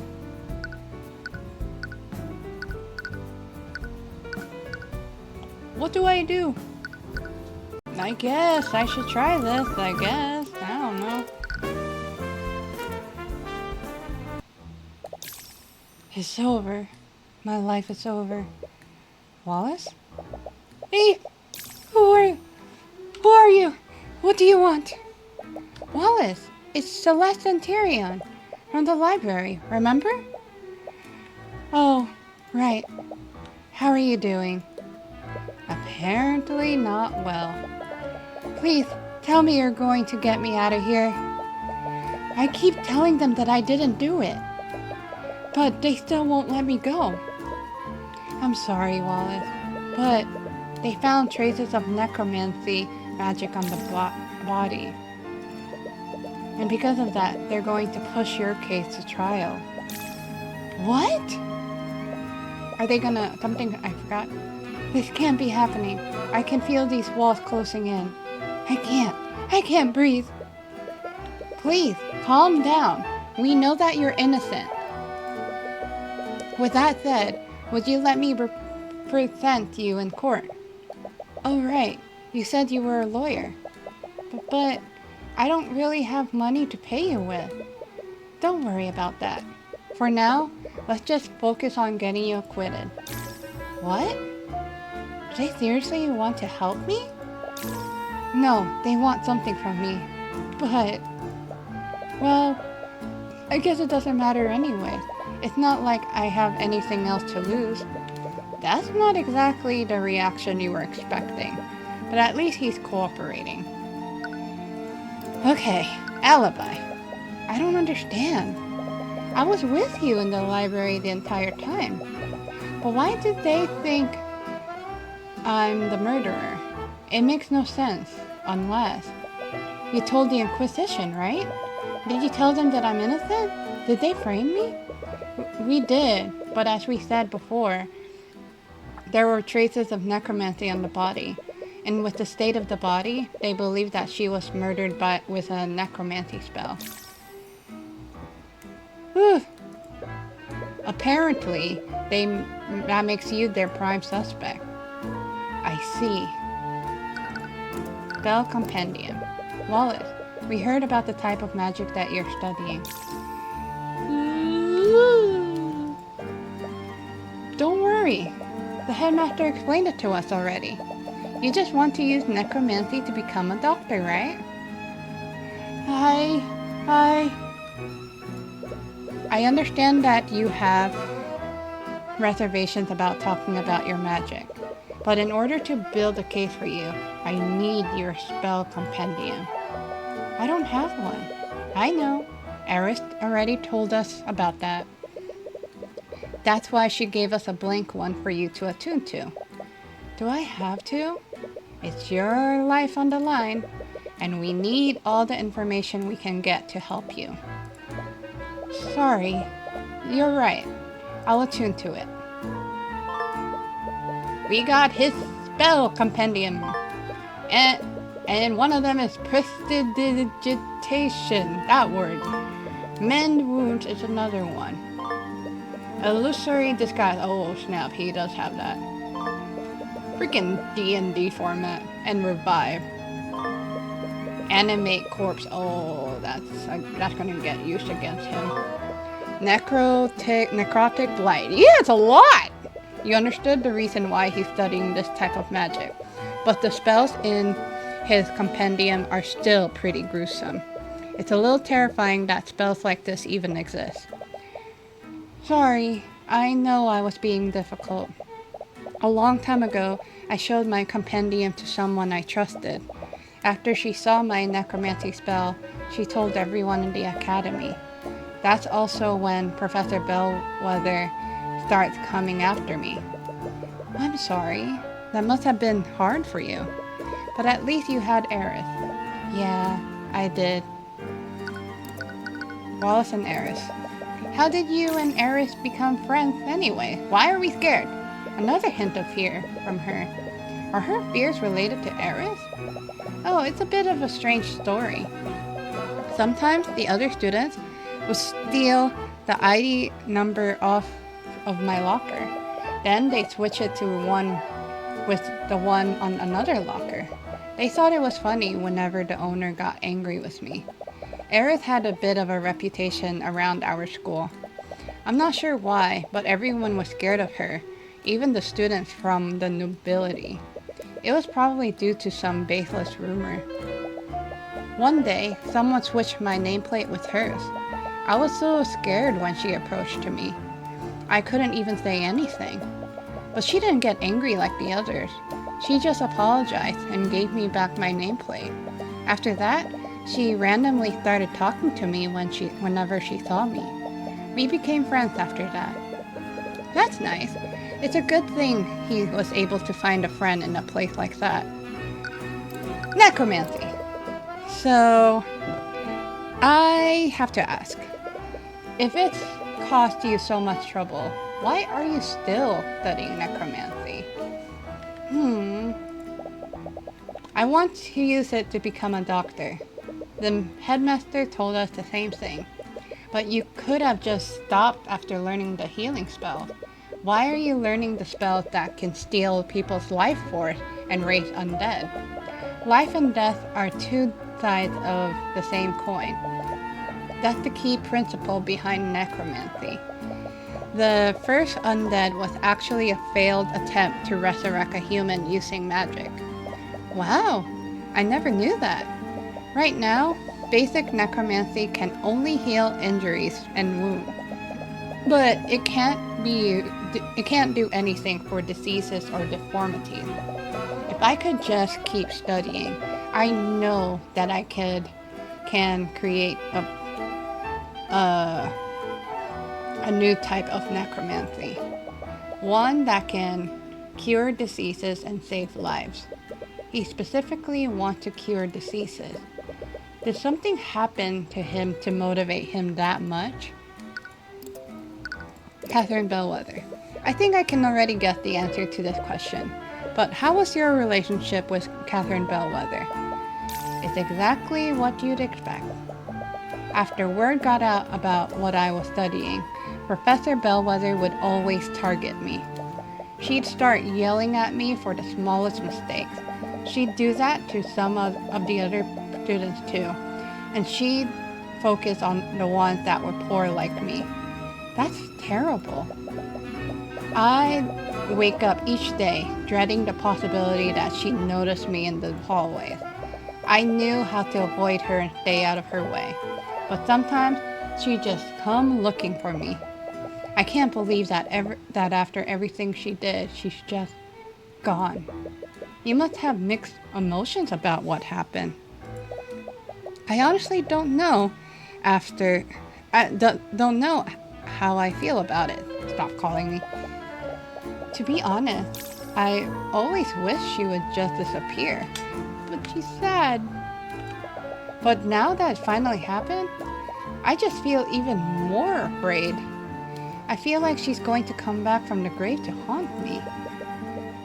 Even with Bellwether gone, his trauma will still probably linger. I think I'm starting to put things together now. Have you figured something out? Yeah, I just need to take some time to think through everything. The prosecution wants to implicate Wallace despite his alibi. They wouldn't have a reason to do this unless the evidence heavily implicated him. We learn that Wallace is a necromancer, and he's the only person at the academy that's capable of high-level necromancy. How does the evidence implicate Wallace? A magical trace. Oh wait, this one's right. Of necromancy was found on the body. I think this is right. There's a trace of necromancy on the body. That means that they think that Wallace used one of his necromancy spell. Even without seeing the traces, it's pretty obvious that the magic was used on the body. Right, because there aren't any wounds on it. And the autopsy report found no signs of poison or disease. Which spell do they think Wallace used? If I know Prosecutor Steelwind, she probably already has a theory on which spell he might have used. The prosecution will probably argue that Wallace used one of his spells to kill Bellwether.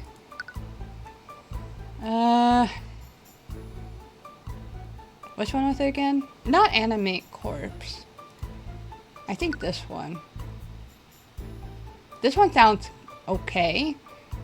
I don't think it's animate corpse because there was no body that goes through, so necrotic blight.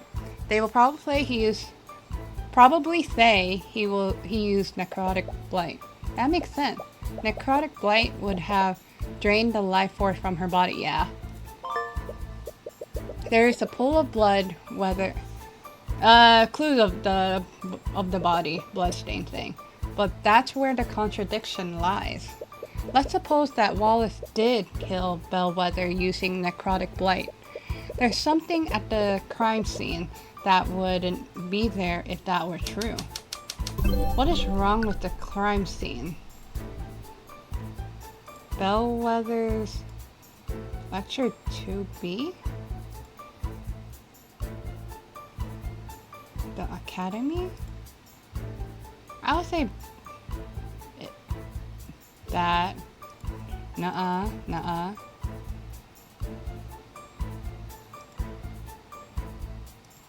Oh, in blood. In blood because there was nothing there, right? Necrotic's blight in the spell that doesn't. It's a spell that doesn't inflict any visible. Oh yeah. There shouldn't have been any blood on the body. But then, what really happened? That's the last piece. And if I had to guess, the information we need is being hidden by one of the witnesses who discovered the body. Valentina. She's definitely hiding something. Did you notice how she reacted when I asked you to scan the room? Yeah, she ran away. She didn't even try to be subtle about it. With the way she reacted, I think she may have been trying to hide herself from your detect magic, which can only mean there's a magical trace on her. I wonder what she's trying to hide. There's only one way to find out. The next time you see her, could you subtly cast detect magic and scan her? Alright. Been a while since we talked to her. Valerie also mentioned that they still had work to do today. She might be back in the Academy's kitchen now. Academy's kitchen! Here we go. And move. Those two are finally gone. Nope, we're back. I can finally get some cleaning done. Okay, there she is. Use detect magic to scan her from here. Right. Just don't shout the incantation like you always do. I know that. Alright, here goes. Imperia Arcanum. What the? What is it? There's a trace of magic on her. I knew it. Which school of magic is it? It's necromancy. There's a trace of necromancy on her. What? This part I don't remember. Valentina has a magical trace of necromancy on her. Someone cast a necromancy spell on her within the last 48 hours. What do we do now? You're still not sure how this fits in with everything. For now, let's talk to her and see if we can get more information out of her. If all else fail, we can confront her with the evidence we have. Oh, it's you again. You two again. They're back? Okay, just relax. All I have to do is repeat what I told them last time. Unfortunately for her, that won't work this time. Magic on the body. Miss Ianus. Oh gosh. Sorry, I'm so sorry. Ianus? Oh gosh. Did you know that there's a trace of necromancy on Bellwether's body? That's what he used to kill the professor, right? A necromancy spell? That's the same. If that were true, a lot of the evidence we found doesn't make sense. I think someone else cast a spell on the body. She's scared! Is that possible? Is it possible that you saw someone using magic on Bellwether? No, definitely not. Calm down. There's no way they know. Her thoughts are an open book now. If you beat her in an argument, her thoughts might show you what she's hiding. Valentina Ianus? I think it's Ianus because the other way sounds weird. Psychological profiles completed. Alright. Do I talk? Did you see something? Argument. Valentina clearly knows more than she's letting on. She found the body alongside her sister and reacted strangely when you mentioned someone may have used magic on the body. What is she hiding? Start. I didn't even save. Hold on. Not yet. Not yet. Not yet. No. This one. Save. And put it this one here. Yep. Anyway, I haven't saved for so long. Holy cow.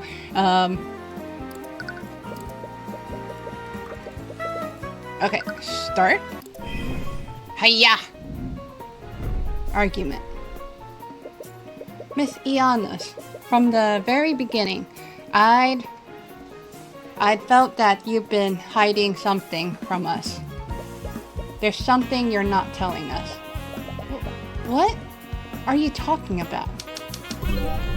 My conscience is clear. I told you the night everything I know. I got nothing to hide. I need to stay calm. Psychological profile. Valentina is more concerned with protecting herself than doing the right thing. She will continue to hide her secret unless she thinks that doing so is dangerous for her. She sees Wallace as a villainous necromancer and will not feel pity for him. Stay calm. Use this against claims that contradict a piece of evidence. Use this against claims that contradicts true thoughts seen through the eye. This one's not really contradicting, right? She needs to stay calm, but she's panicking, so... And I don't think we have evidence of anything. I think something about emotion. Miss Ianus, it's clear to anyone how nervous you are. I can practically see the fear you're emanating right now. Duh, okay. Just tell us the truth. It'll be a lot easier for the both of us. Let's say I were hiding something, which I'm not, by the way. I don't have to tell you anything. Why should I tell you anything? I know my rights. Oh, shoot. Oh, that would have been bad. I almost accidentally... Wait. My client is innocent. By withholding your testimony, you're condemning him to a wrongful conviction. That doesn't sound right. You have nothing to lose by telling us what happened. I know that you're not the murderer. Geez, that garbage truck's so loud there. I'll make sure you're protected. I don't know. She's too panicky. You've already given your statement to the Inquisition. If the truth comes out, what do you think they'll do when they realize you lied to them? Either this or this. She doesn't really care. She doesn't really care about the client anyway, actually, now that I think about it. So, it might be this. You've already given your statement to the Inquisition. If the truth comes out, what do you think they'll do when they realize you lied to them? Who are you protecting, Miss Ianus? You talk a big game, but I bet you can't actually prove anything, can you? You think I'm lying to protect someone? I don't know anyone who can use magic. I don't even know any mages. And I definitely didn't see anyone use magic on the body. Who? Do I present... Wait, what's this? This one? Is it?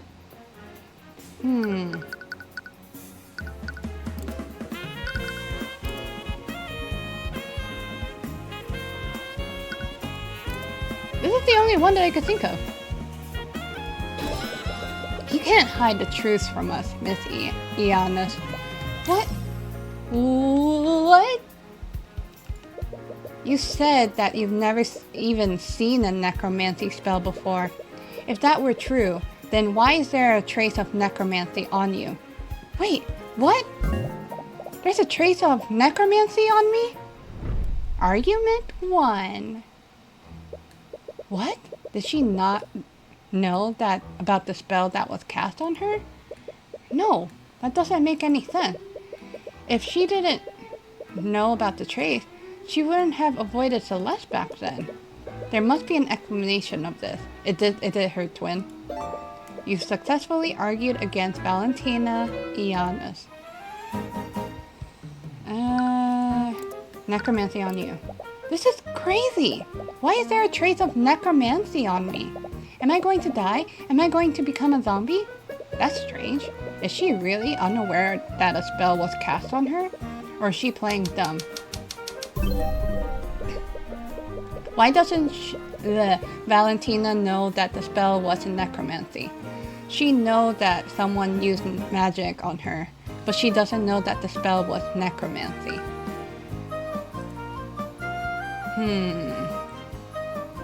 The spell cast on Valentina attacked her, she's not hurt. Hid her, she's very clear as day. Killed her, she's alive as well. Healed her? Oh, healed because she doesn't know. So she's always thinking that necromancy is more of unalive thing, so she doesn't know that it can also heal. Calm down, Miss Ianus. Not all necromancy spells relate to the undead. Healing spells are also from the school of necromancy. Healing spells? Oh, it was from that time she healed that cut. That implies that she knows a mage who studies healing magic. Could that person be a student here? Sorry, I just remembered there's something else I have to do. I'll be right back. Hey, come back here. She ran away again. I can catch her. There's no way she can outrun me. No, the Inquisition is still stationed around the surrounding areas. They'd probably intervene if we started harassing one of the witnesses. That's true. But we weren't able to learn anything. Actually, I did learn one thing. She has a friend who cast a healing spell on her. Really? How did you figure that out? Good deductive reasoning. Wow. Well, healing magic is also a form of necromancy, right? I guess that explains the traces on her. It's a good thing we know Wallace. Otherwise, we might have also thought that a necromancer was trying to kill her. Wait a minute. That's it! What? Did you figure something out? This whole time, we've been wondering why there's a trace of necromancy on the body. It isn't because someone attacked Bellwether with a necromancy spell. It's because someone used necromancy in an attempt to heal her. Oh, I see. It doesn't matter what type of necromancy spell someone uses. Spells from the same school of magic leave the same type of trace. It's not just that. The body clearly has blood on it. What would happen if someone used a healing spell on a wounded body? It would close all of the body's wound. Wow, what's wrong with me? In other words, it would remove any cuts or bruises. Well, interrogating Valentina may have been a dead end, but it still gave us just about what we needed to win the case. I'm not sure that was a dead end. What do you mean? It's not that suspicious that she asked someone to heal her if she injured herself. But if it's only that, why would she go so much trouble to hide it? It's too coincidental. The wounds on the body were healed by an unknown person. And the person who found the body is hiding the identity of a healer. They have to be the same person. Her sister, right?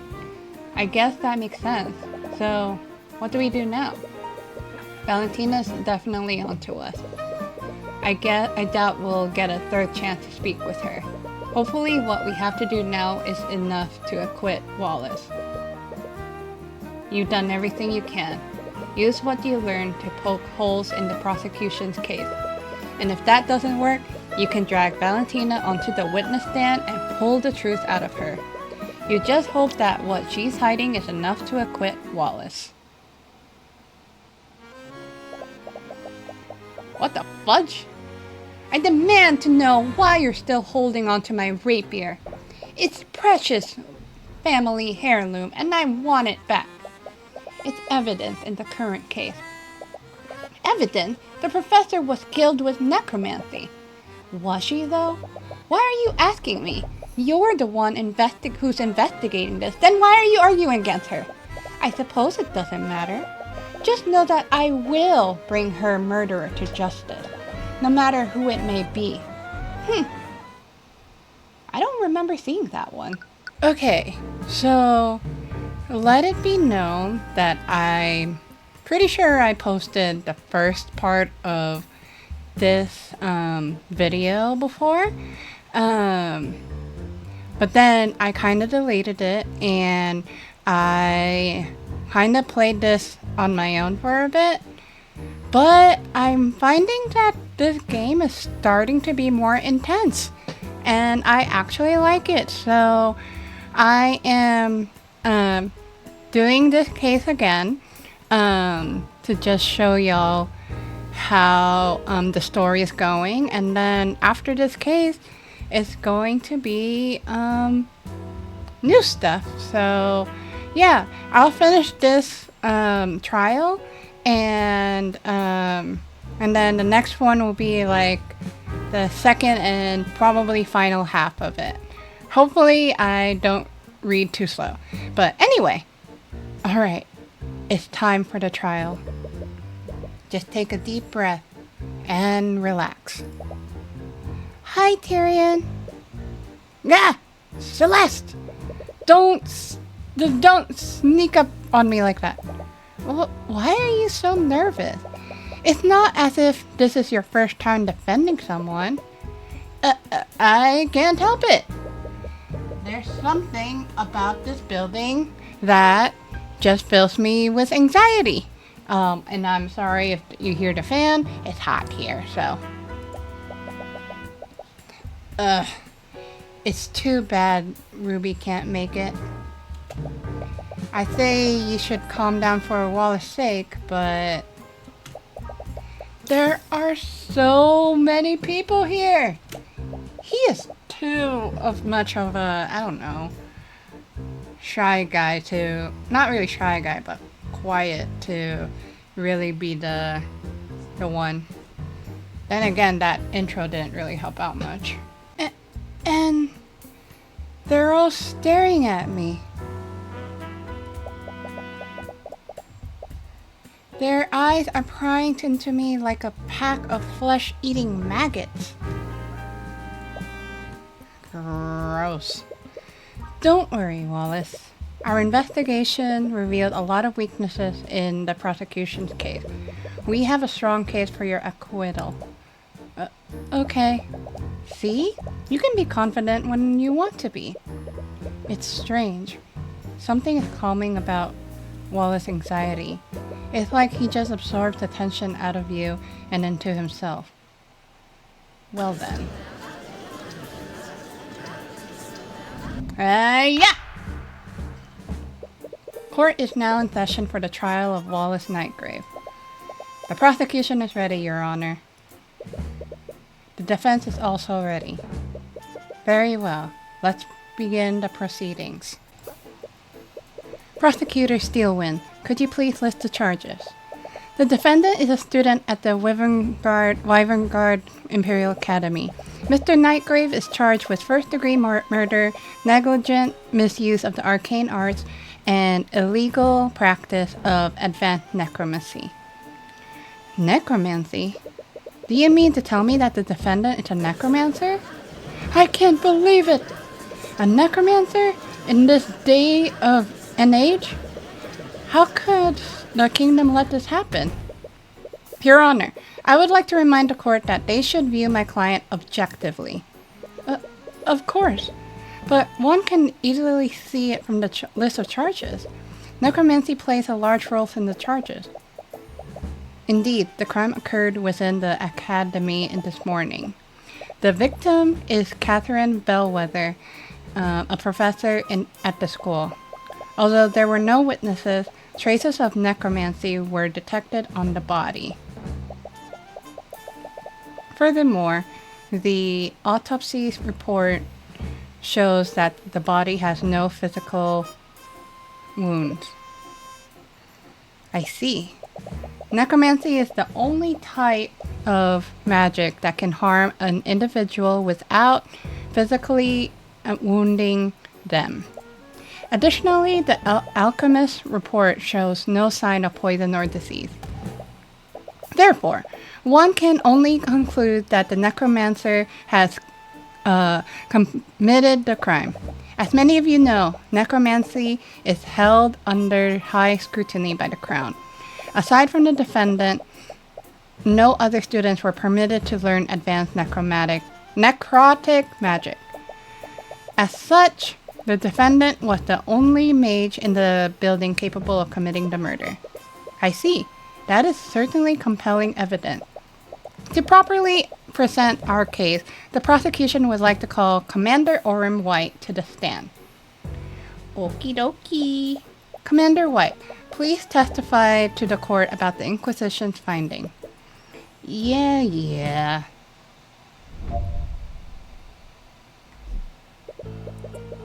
It started when the City Watch got a call from the Imperial Academy. Someone was attacked and the whole building was put on lockdown. We set up a perimeter around the area and waited for the lockdown system to deactivate. When we finally got into the building, the prosecutor personally inspected the body and detected the traces of necromancy on it. There were no cuts or bruises on the body either. The entire body was clean. Wasn't this talked about before? With those two pieces of evidence, we concluded that it could only be the necromancer kid that did it. The Inquisition testimony is just as you expected. You already found and identified the holes in Steelwind's case. All you have to do is find that hole and in the commander's testimony. Mr. Cuthbert, you may begin your cross-examination.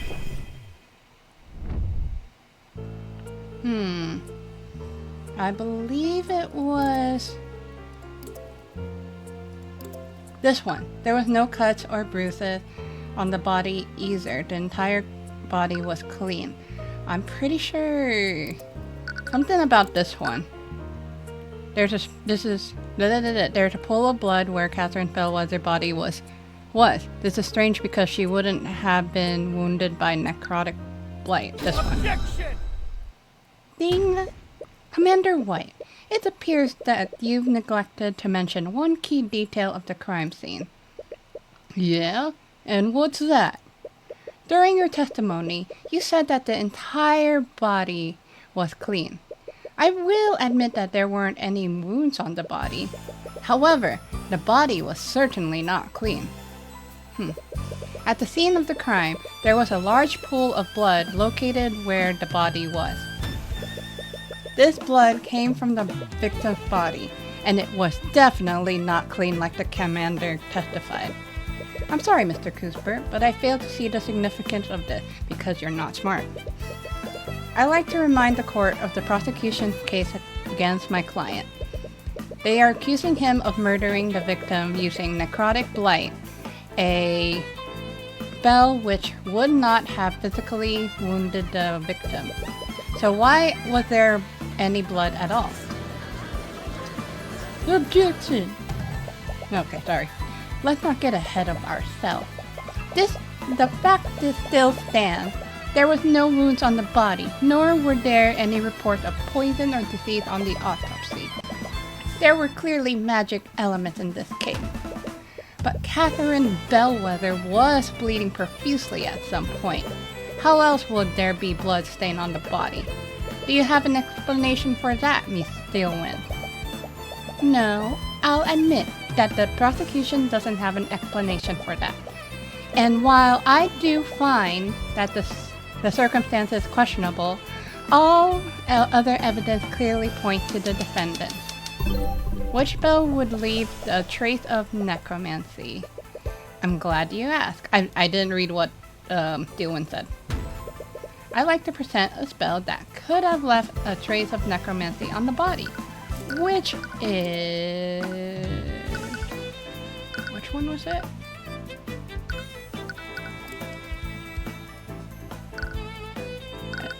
Wait. Men wound, right? Wait, I need to look.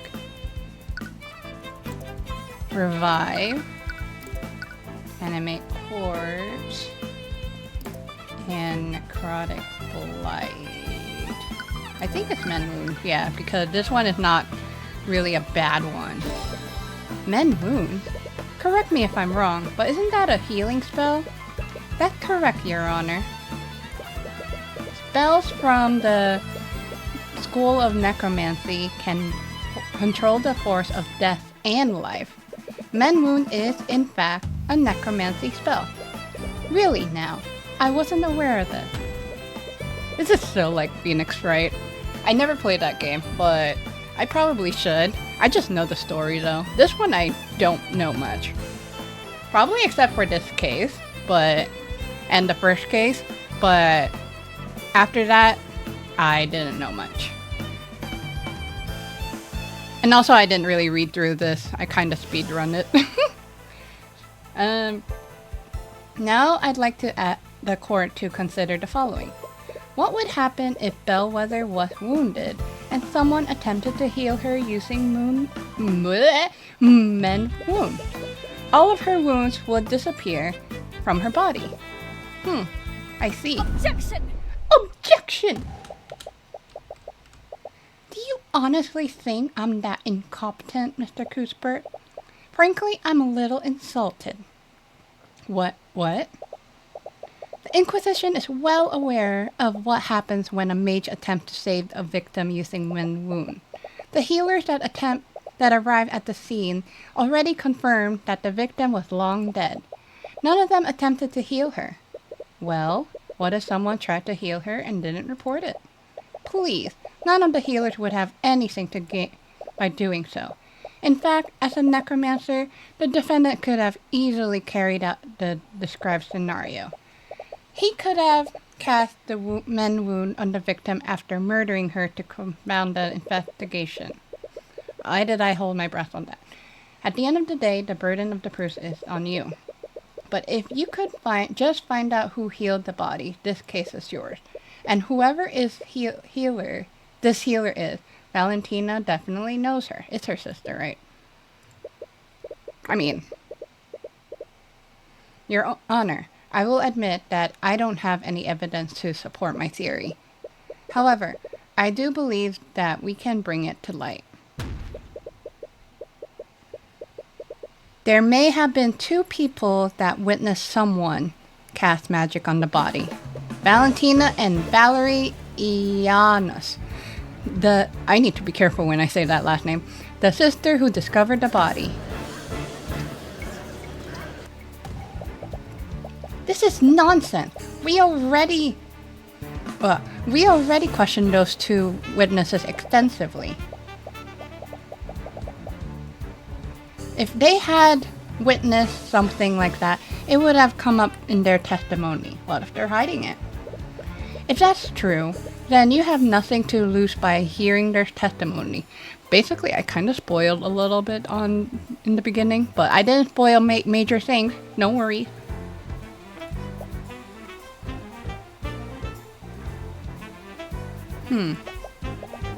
Very well. If you're so confident, let's hear the witness testimony.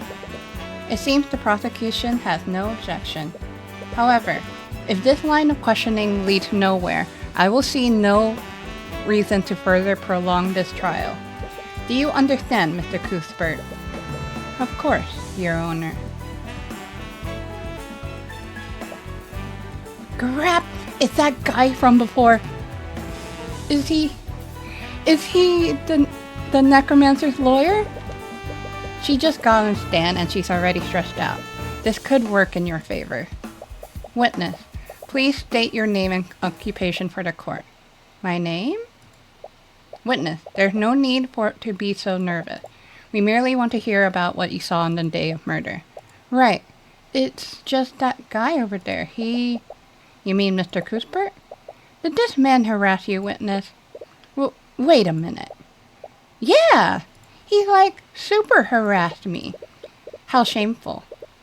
I would expect a member of our justice system to behave more professionally. Hehehe. Oh, shut up. Anyways, please state your name and occupation for the court, Miss Ianus. Just calm down. He can't prove anything. My name is Valentina Ianus. I am a member of the kitchen staff at the Wyvern Guard Imperial Academy. As I recall, you were one of the witnesses who discovered the body. Apparently, the defense finds your involvement suspect. She's scared. Rest assured, Miss Ianus, in this courtroom, you will be protected from Mr. Cuthbert harassment. Ugh. Now please, testify to the court on what happened that day. Yeah. I was walking with my sister in the West Wing when we noticed something in the nearby classroom. We looked over to see what it was. That's when we saw Miss Bellwether bleeding on the ground.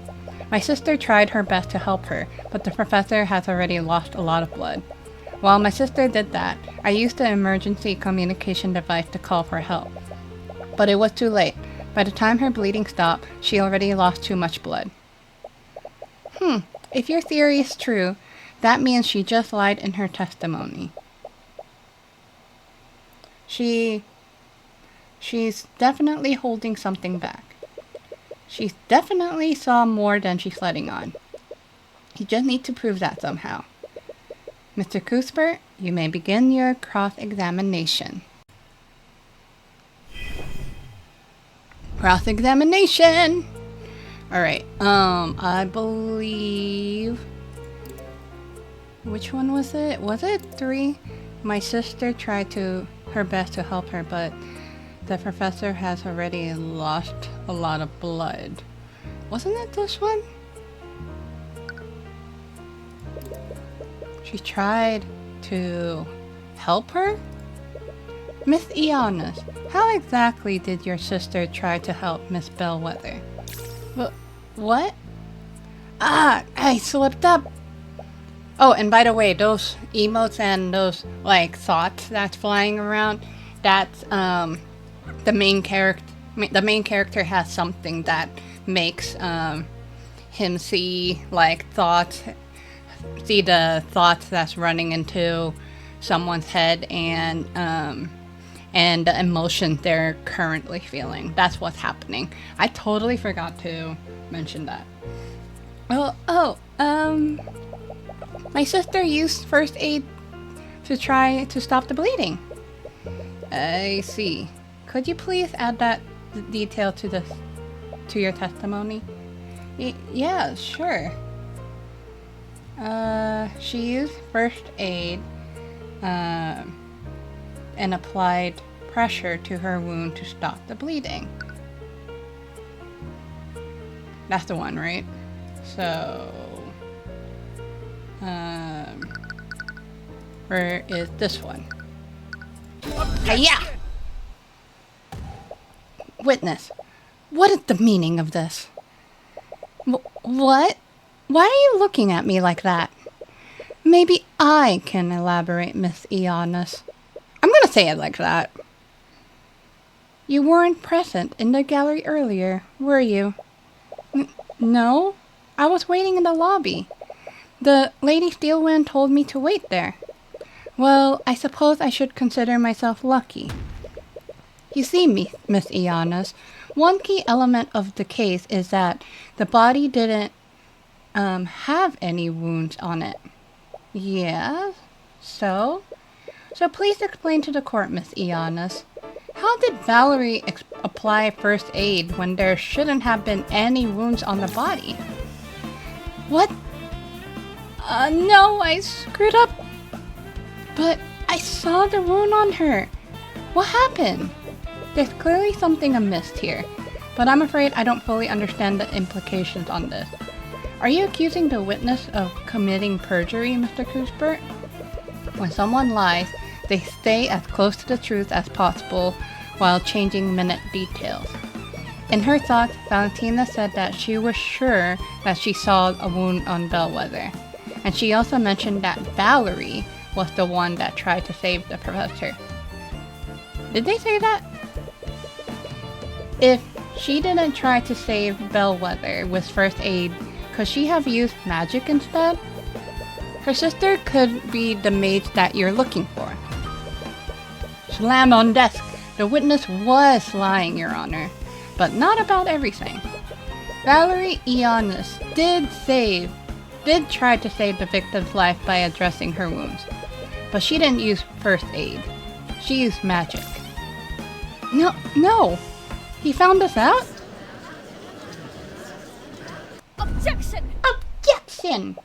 I'm sorry, Mr. Cuthbert, but your theory is completely flawed. How so, Miss Steelwind? Well, it's quite simple. We already verified that neither of the sisters are mages. What? Wait, how could you be so sure? During the investigation, we have both the Iana's sister attuned to the spell Compendium. It's standard procedure for the Inquisition when interviewing witnesses. Then, that means that's correct. Neither of the Iana's sister could attune to the Compendium. Ha! That's right! The Inquisition checked us both. She's happy, but she's scared.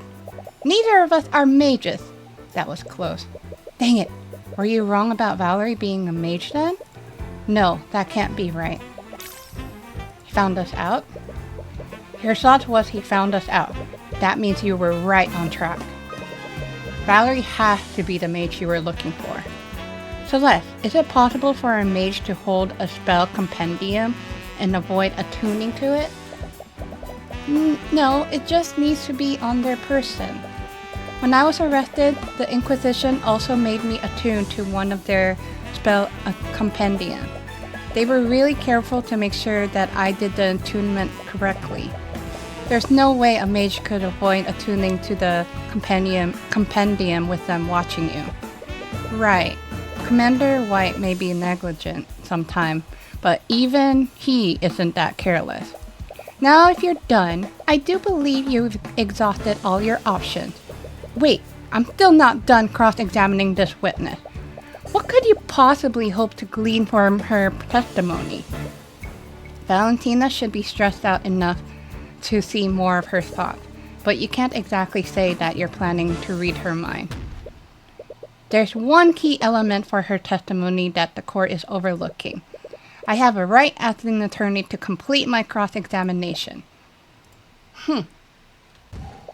Your Honor, the defense is clearly trying to buy time.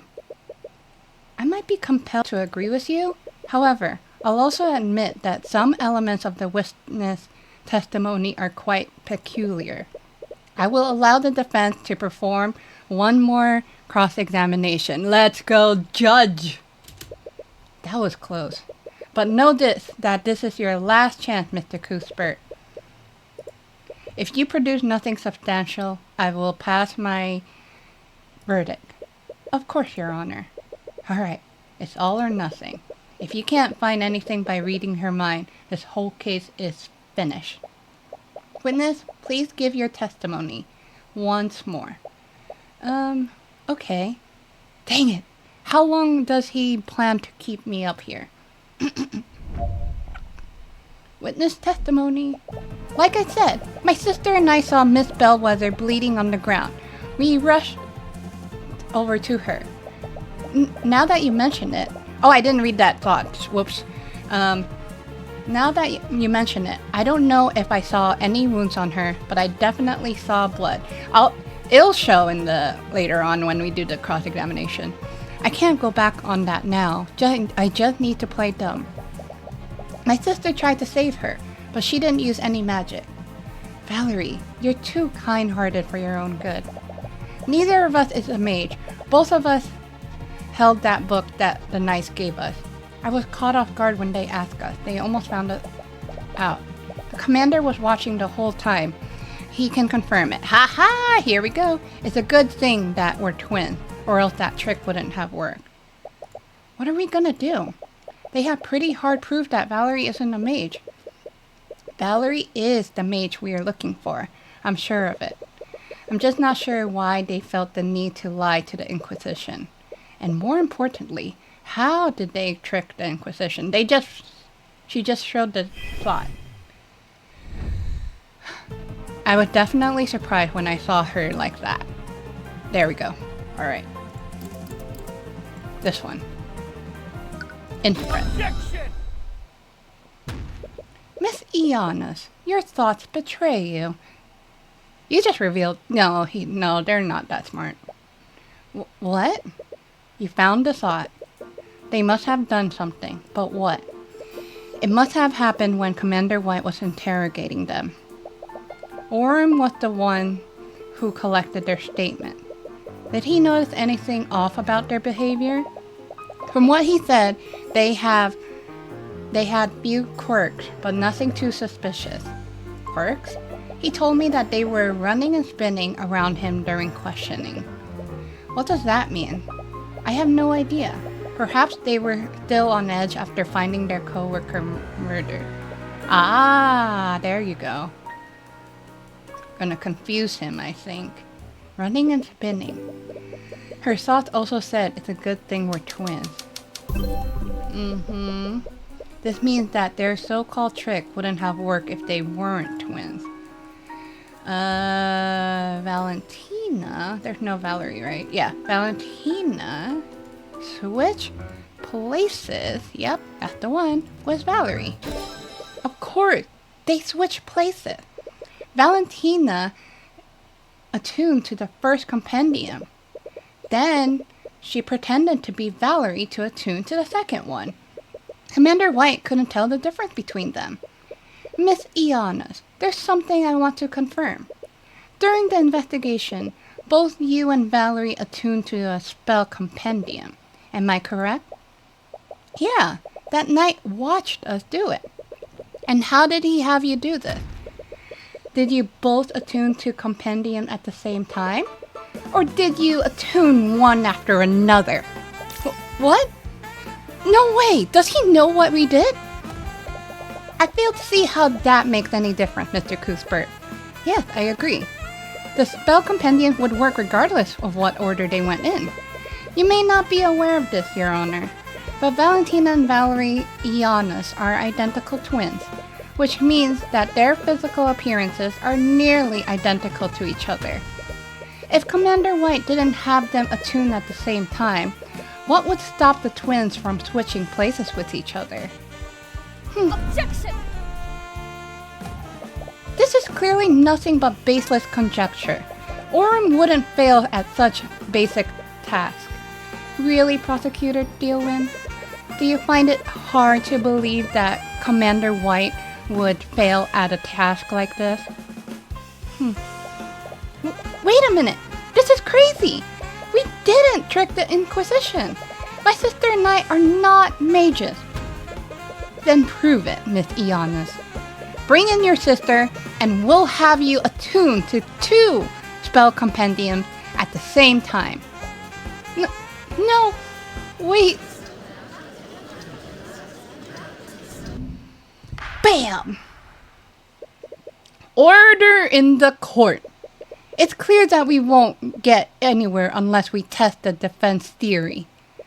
Bailiff, escort Valerie Ianus to the stand and bring 2 unattuned spell compendiums.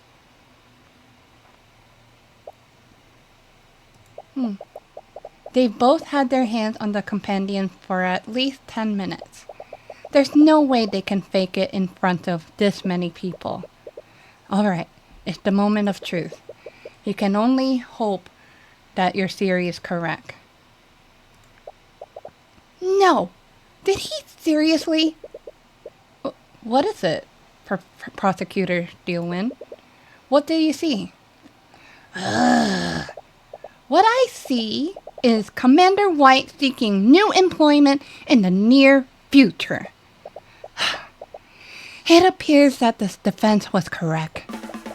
Valentina Ianus isn't a mage, but Valerie Ianus is. What's more, Valerie Ianus compendiums contain Men Wound spell, which makes the defense theory entirely plausible. Please, just allow me to explain. We should allow you to explain what exactly. You're an unregistered mage, and you and your sister have made fools out of all of us with your perjury.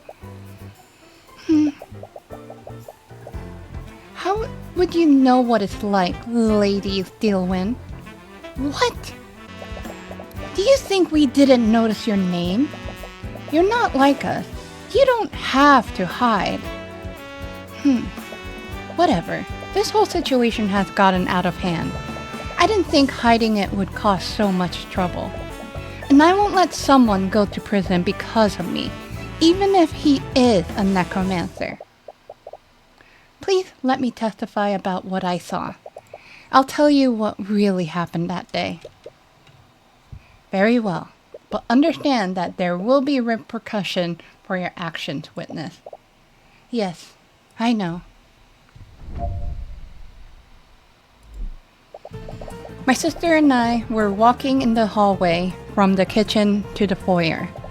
Then I suddenly spot the professor lying in a pool of blood in a nearby classroom. Valentina used a communication device to call for help while I tried to save her. I saw that she was bleeding, so I cast Men Wounds on her to close her wounds.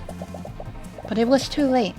I closed the hole in her stomach, but she was already dead. There was a hole in her stomach? Your Honor, as you can clearly see from the witness testimony, the trace of necromancy was left by the witness, not my client. What's more, it's clear that there was a physical wound on the body. I see. Well, his words trail off. He clearly doesn't want to pass the verdict when there's no clear culprit. But he has no choice. The case against Wallace is predicated on Bellwether being killed by necromancy. With Valerie's testimony, the prosecution doesn't have a shred of evidence implicating him. Very well. The court sees no reason to prolong this trial. With these new developments, the court has no choice, what the fudge, but to find Wallace Nightgrave not... Objection! Objection! There we go. Boom, boom, boom. This one I don't really know what's her problem, I'll be honest. I kind of skipped through it. I believe the court is ignoring one key detail of the witness testimony. And what would that be, Miss Steelwind? Let's re-examine the witness testimony. Valentina used the communication device to call for help while I tried to save her.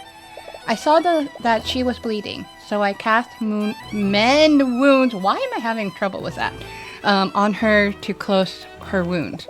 But it was too late. I closed the hole in her stomach, but she was already dead. The communication device that Valentina Iana used logs the time of day during each use. From this log, we know that Valentina used this device at 3:04 p.m. This was an hour after the time of death. Where are you going with this? Mr. Cuthbert, there was a witness who saw the victim before the body was found, John Hughes. He, along with another witness, spotted Bellwether walking in the hallways before the body was found. I was cleaning the halls. Bellwether knocked over the vase. There were shards and dirt everywhere. It was probably... Did I make him like the tired one? It was probably 20 to 30 minutes before the twins found the body. 20 to 30 minutes before the body was found. Do you see the discrepancy, Mr. Cuthbert? Wait, that can't be right. Bellwether died more than an hour before the body was found. So how did Jan see her half an hour after her death? I wonder, Mr. Cuthbert, how could one make a dead body move and walk around? No, you can't mean. There was more than one piece of evidence that pointed to a necromancer committed the crime. The defendant murdered the victim and used necromancy to animate her corpse. An undead created within the Imperial Academy? How reprehensible! That's ridiculous. She has a hole in her stomach when the twins found her. John Hughes would have noticed that. Animate corpse stops the flow of blood, so she wouldn't have trapped blood anywhere. The defendant is also proficient with illusion magic. He could have easily used an illusion spell to hide the undead Bellwether's wound. But another party could have easily used illusion magic to disguise themselves as the victim. If that were true, how did they move the body to the classroom? Miss Steelwind, if your theory is true, then it would mean the murder occurred elsewhere. Would the Inquisition happen to know where? Regrettably, we do not. Then the prosecution case against my client is still faulty.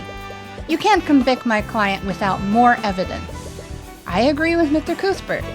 With these new developments, the court sees it fit to suspend the trial for the time being. We will give law enforcement time to investigate these unknown. Court proceedings for this case will resume tomorrow morning. Court is adjourned. Hiya! Yay! Hey, are you feeling okay? A body is seen moving around an hour after death. It clearly wasn't Bellwether, or at the very least, she wasn't alive when this happened. So what was it? Tyrion? There's illusion magic involved. There has to be. But which spell was it? Could it have been illusory disguise? Tyrion! What? You've been quiet since the trial ended. You are making me worried. Sorry. Excuse me. Oh god. I was just thinking about what Steelwind said. You mean about her theory? It's a little creepy when you think about it. Do you really think someone turned the professor into an undead? I don't think so. The prosecution case is hinged on one clear fact. That Wallace was the only high-level necromancer nearby. We have to assume that he's the only person capable of using that type of magic. Not really, but I'm not gonna say what. But then how was she walking around? You know, the previous statement, I didn't see that, so now that I think about it, yeah, I would say not really. That's my hint! I don't know. It doesn't make any sense. It's a given that Wallace didn't touch the body, so we can discount the use of high-level necromancy. No matter what, someone used an illusion. But aren't there spells that can create freestanding illusion, not just disguise? I honestly don't know. Sorry about that. We need to talk to someone who knows about the type of magic. Wait, didn't Eris said that she was studying illusion magic? She might be able to tell us if something like that is possible. Is that really a good idea? What do you mean? What if she's the one who created the illusion? Ooh. What? You're detecting fear from her again. Celeste, are you scared of Eris? What? No! I saw it this morning too. You always get really scared when she's around. Oh, I thought I was doing a better job of hiding it. Sorry. It's not based on anything real, but for years I've been working as a mercenary. When you do that kind of job, you build up an instinct to sense danger. You kind of have to if you want to stay alive. Sorry, I never knew. Tyrion, I fought literal monsters and barely escaped with my life. But when I'm near Eris, none of those creatures come even close. I get this feeling I'm in front of a predator that I couldn't ever hope to beat.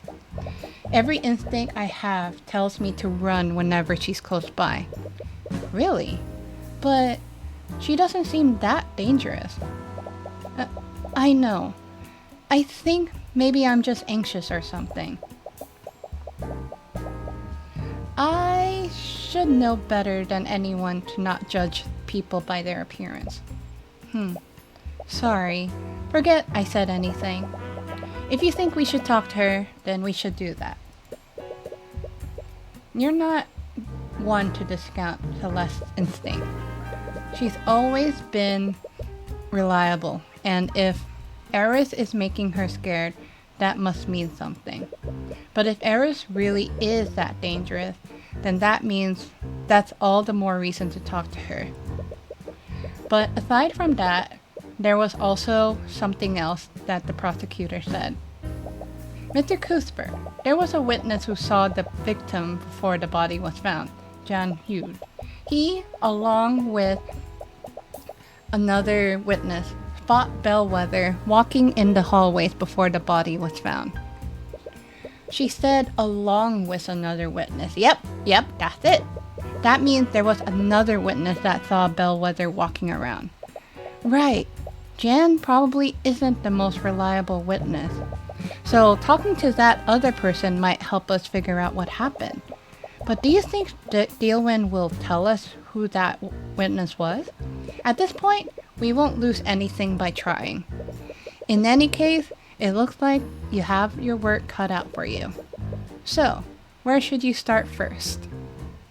And save. Yep. I'm gonna keep this, but save it here and save it here. Let's go.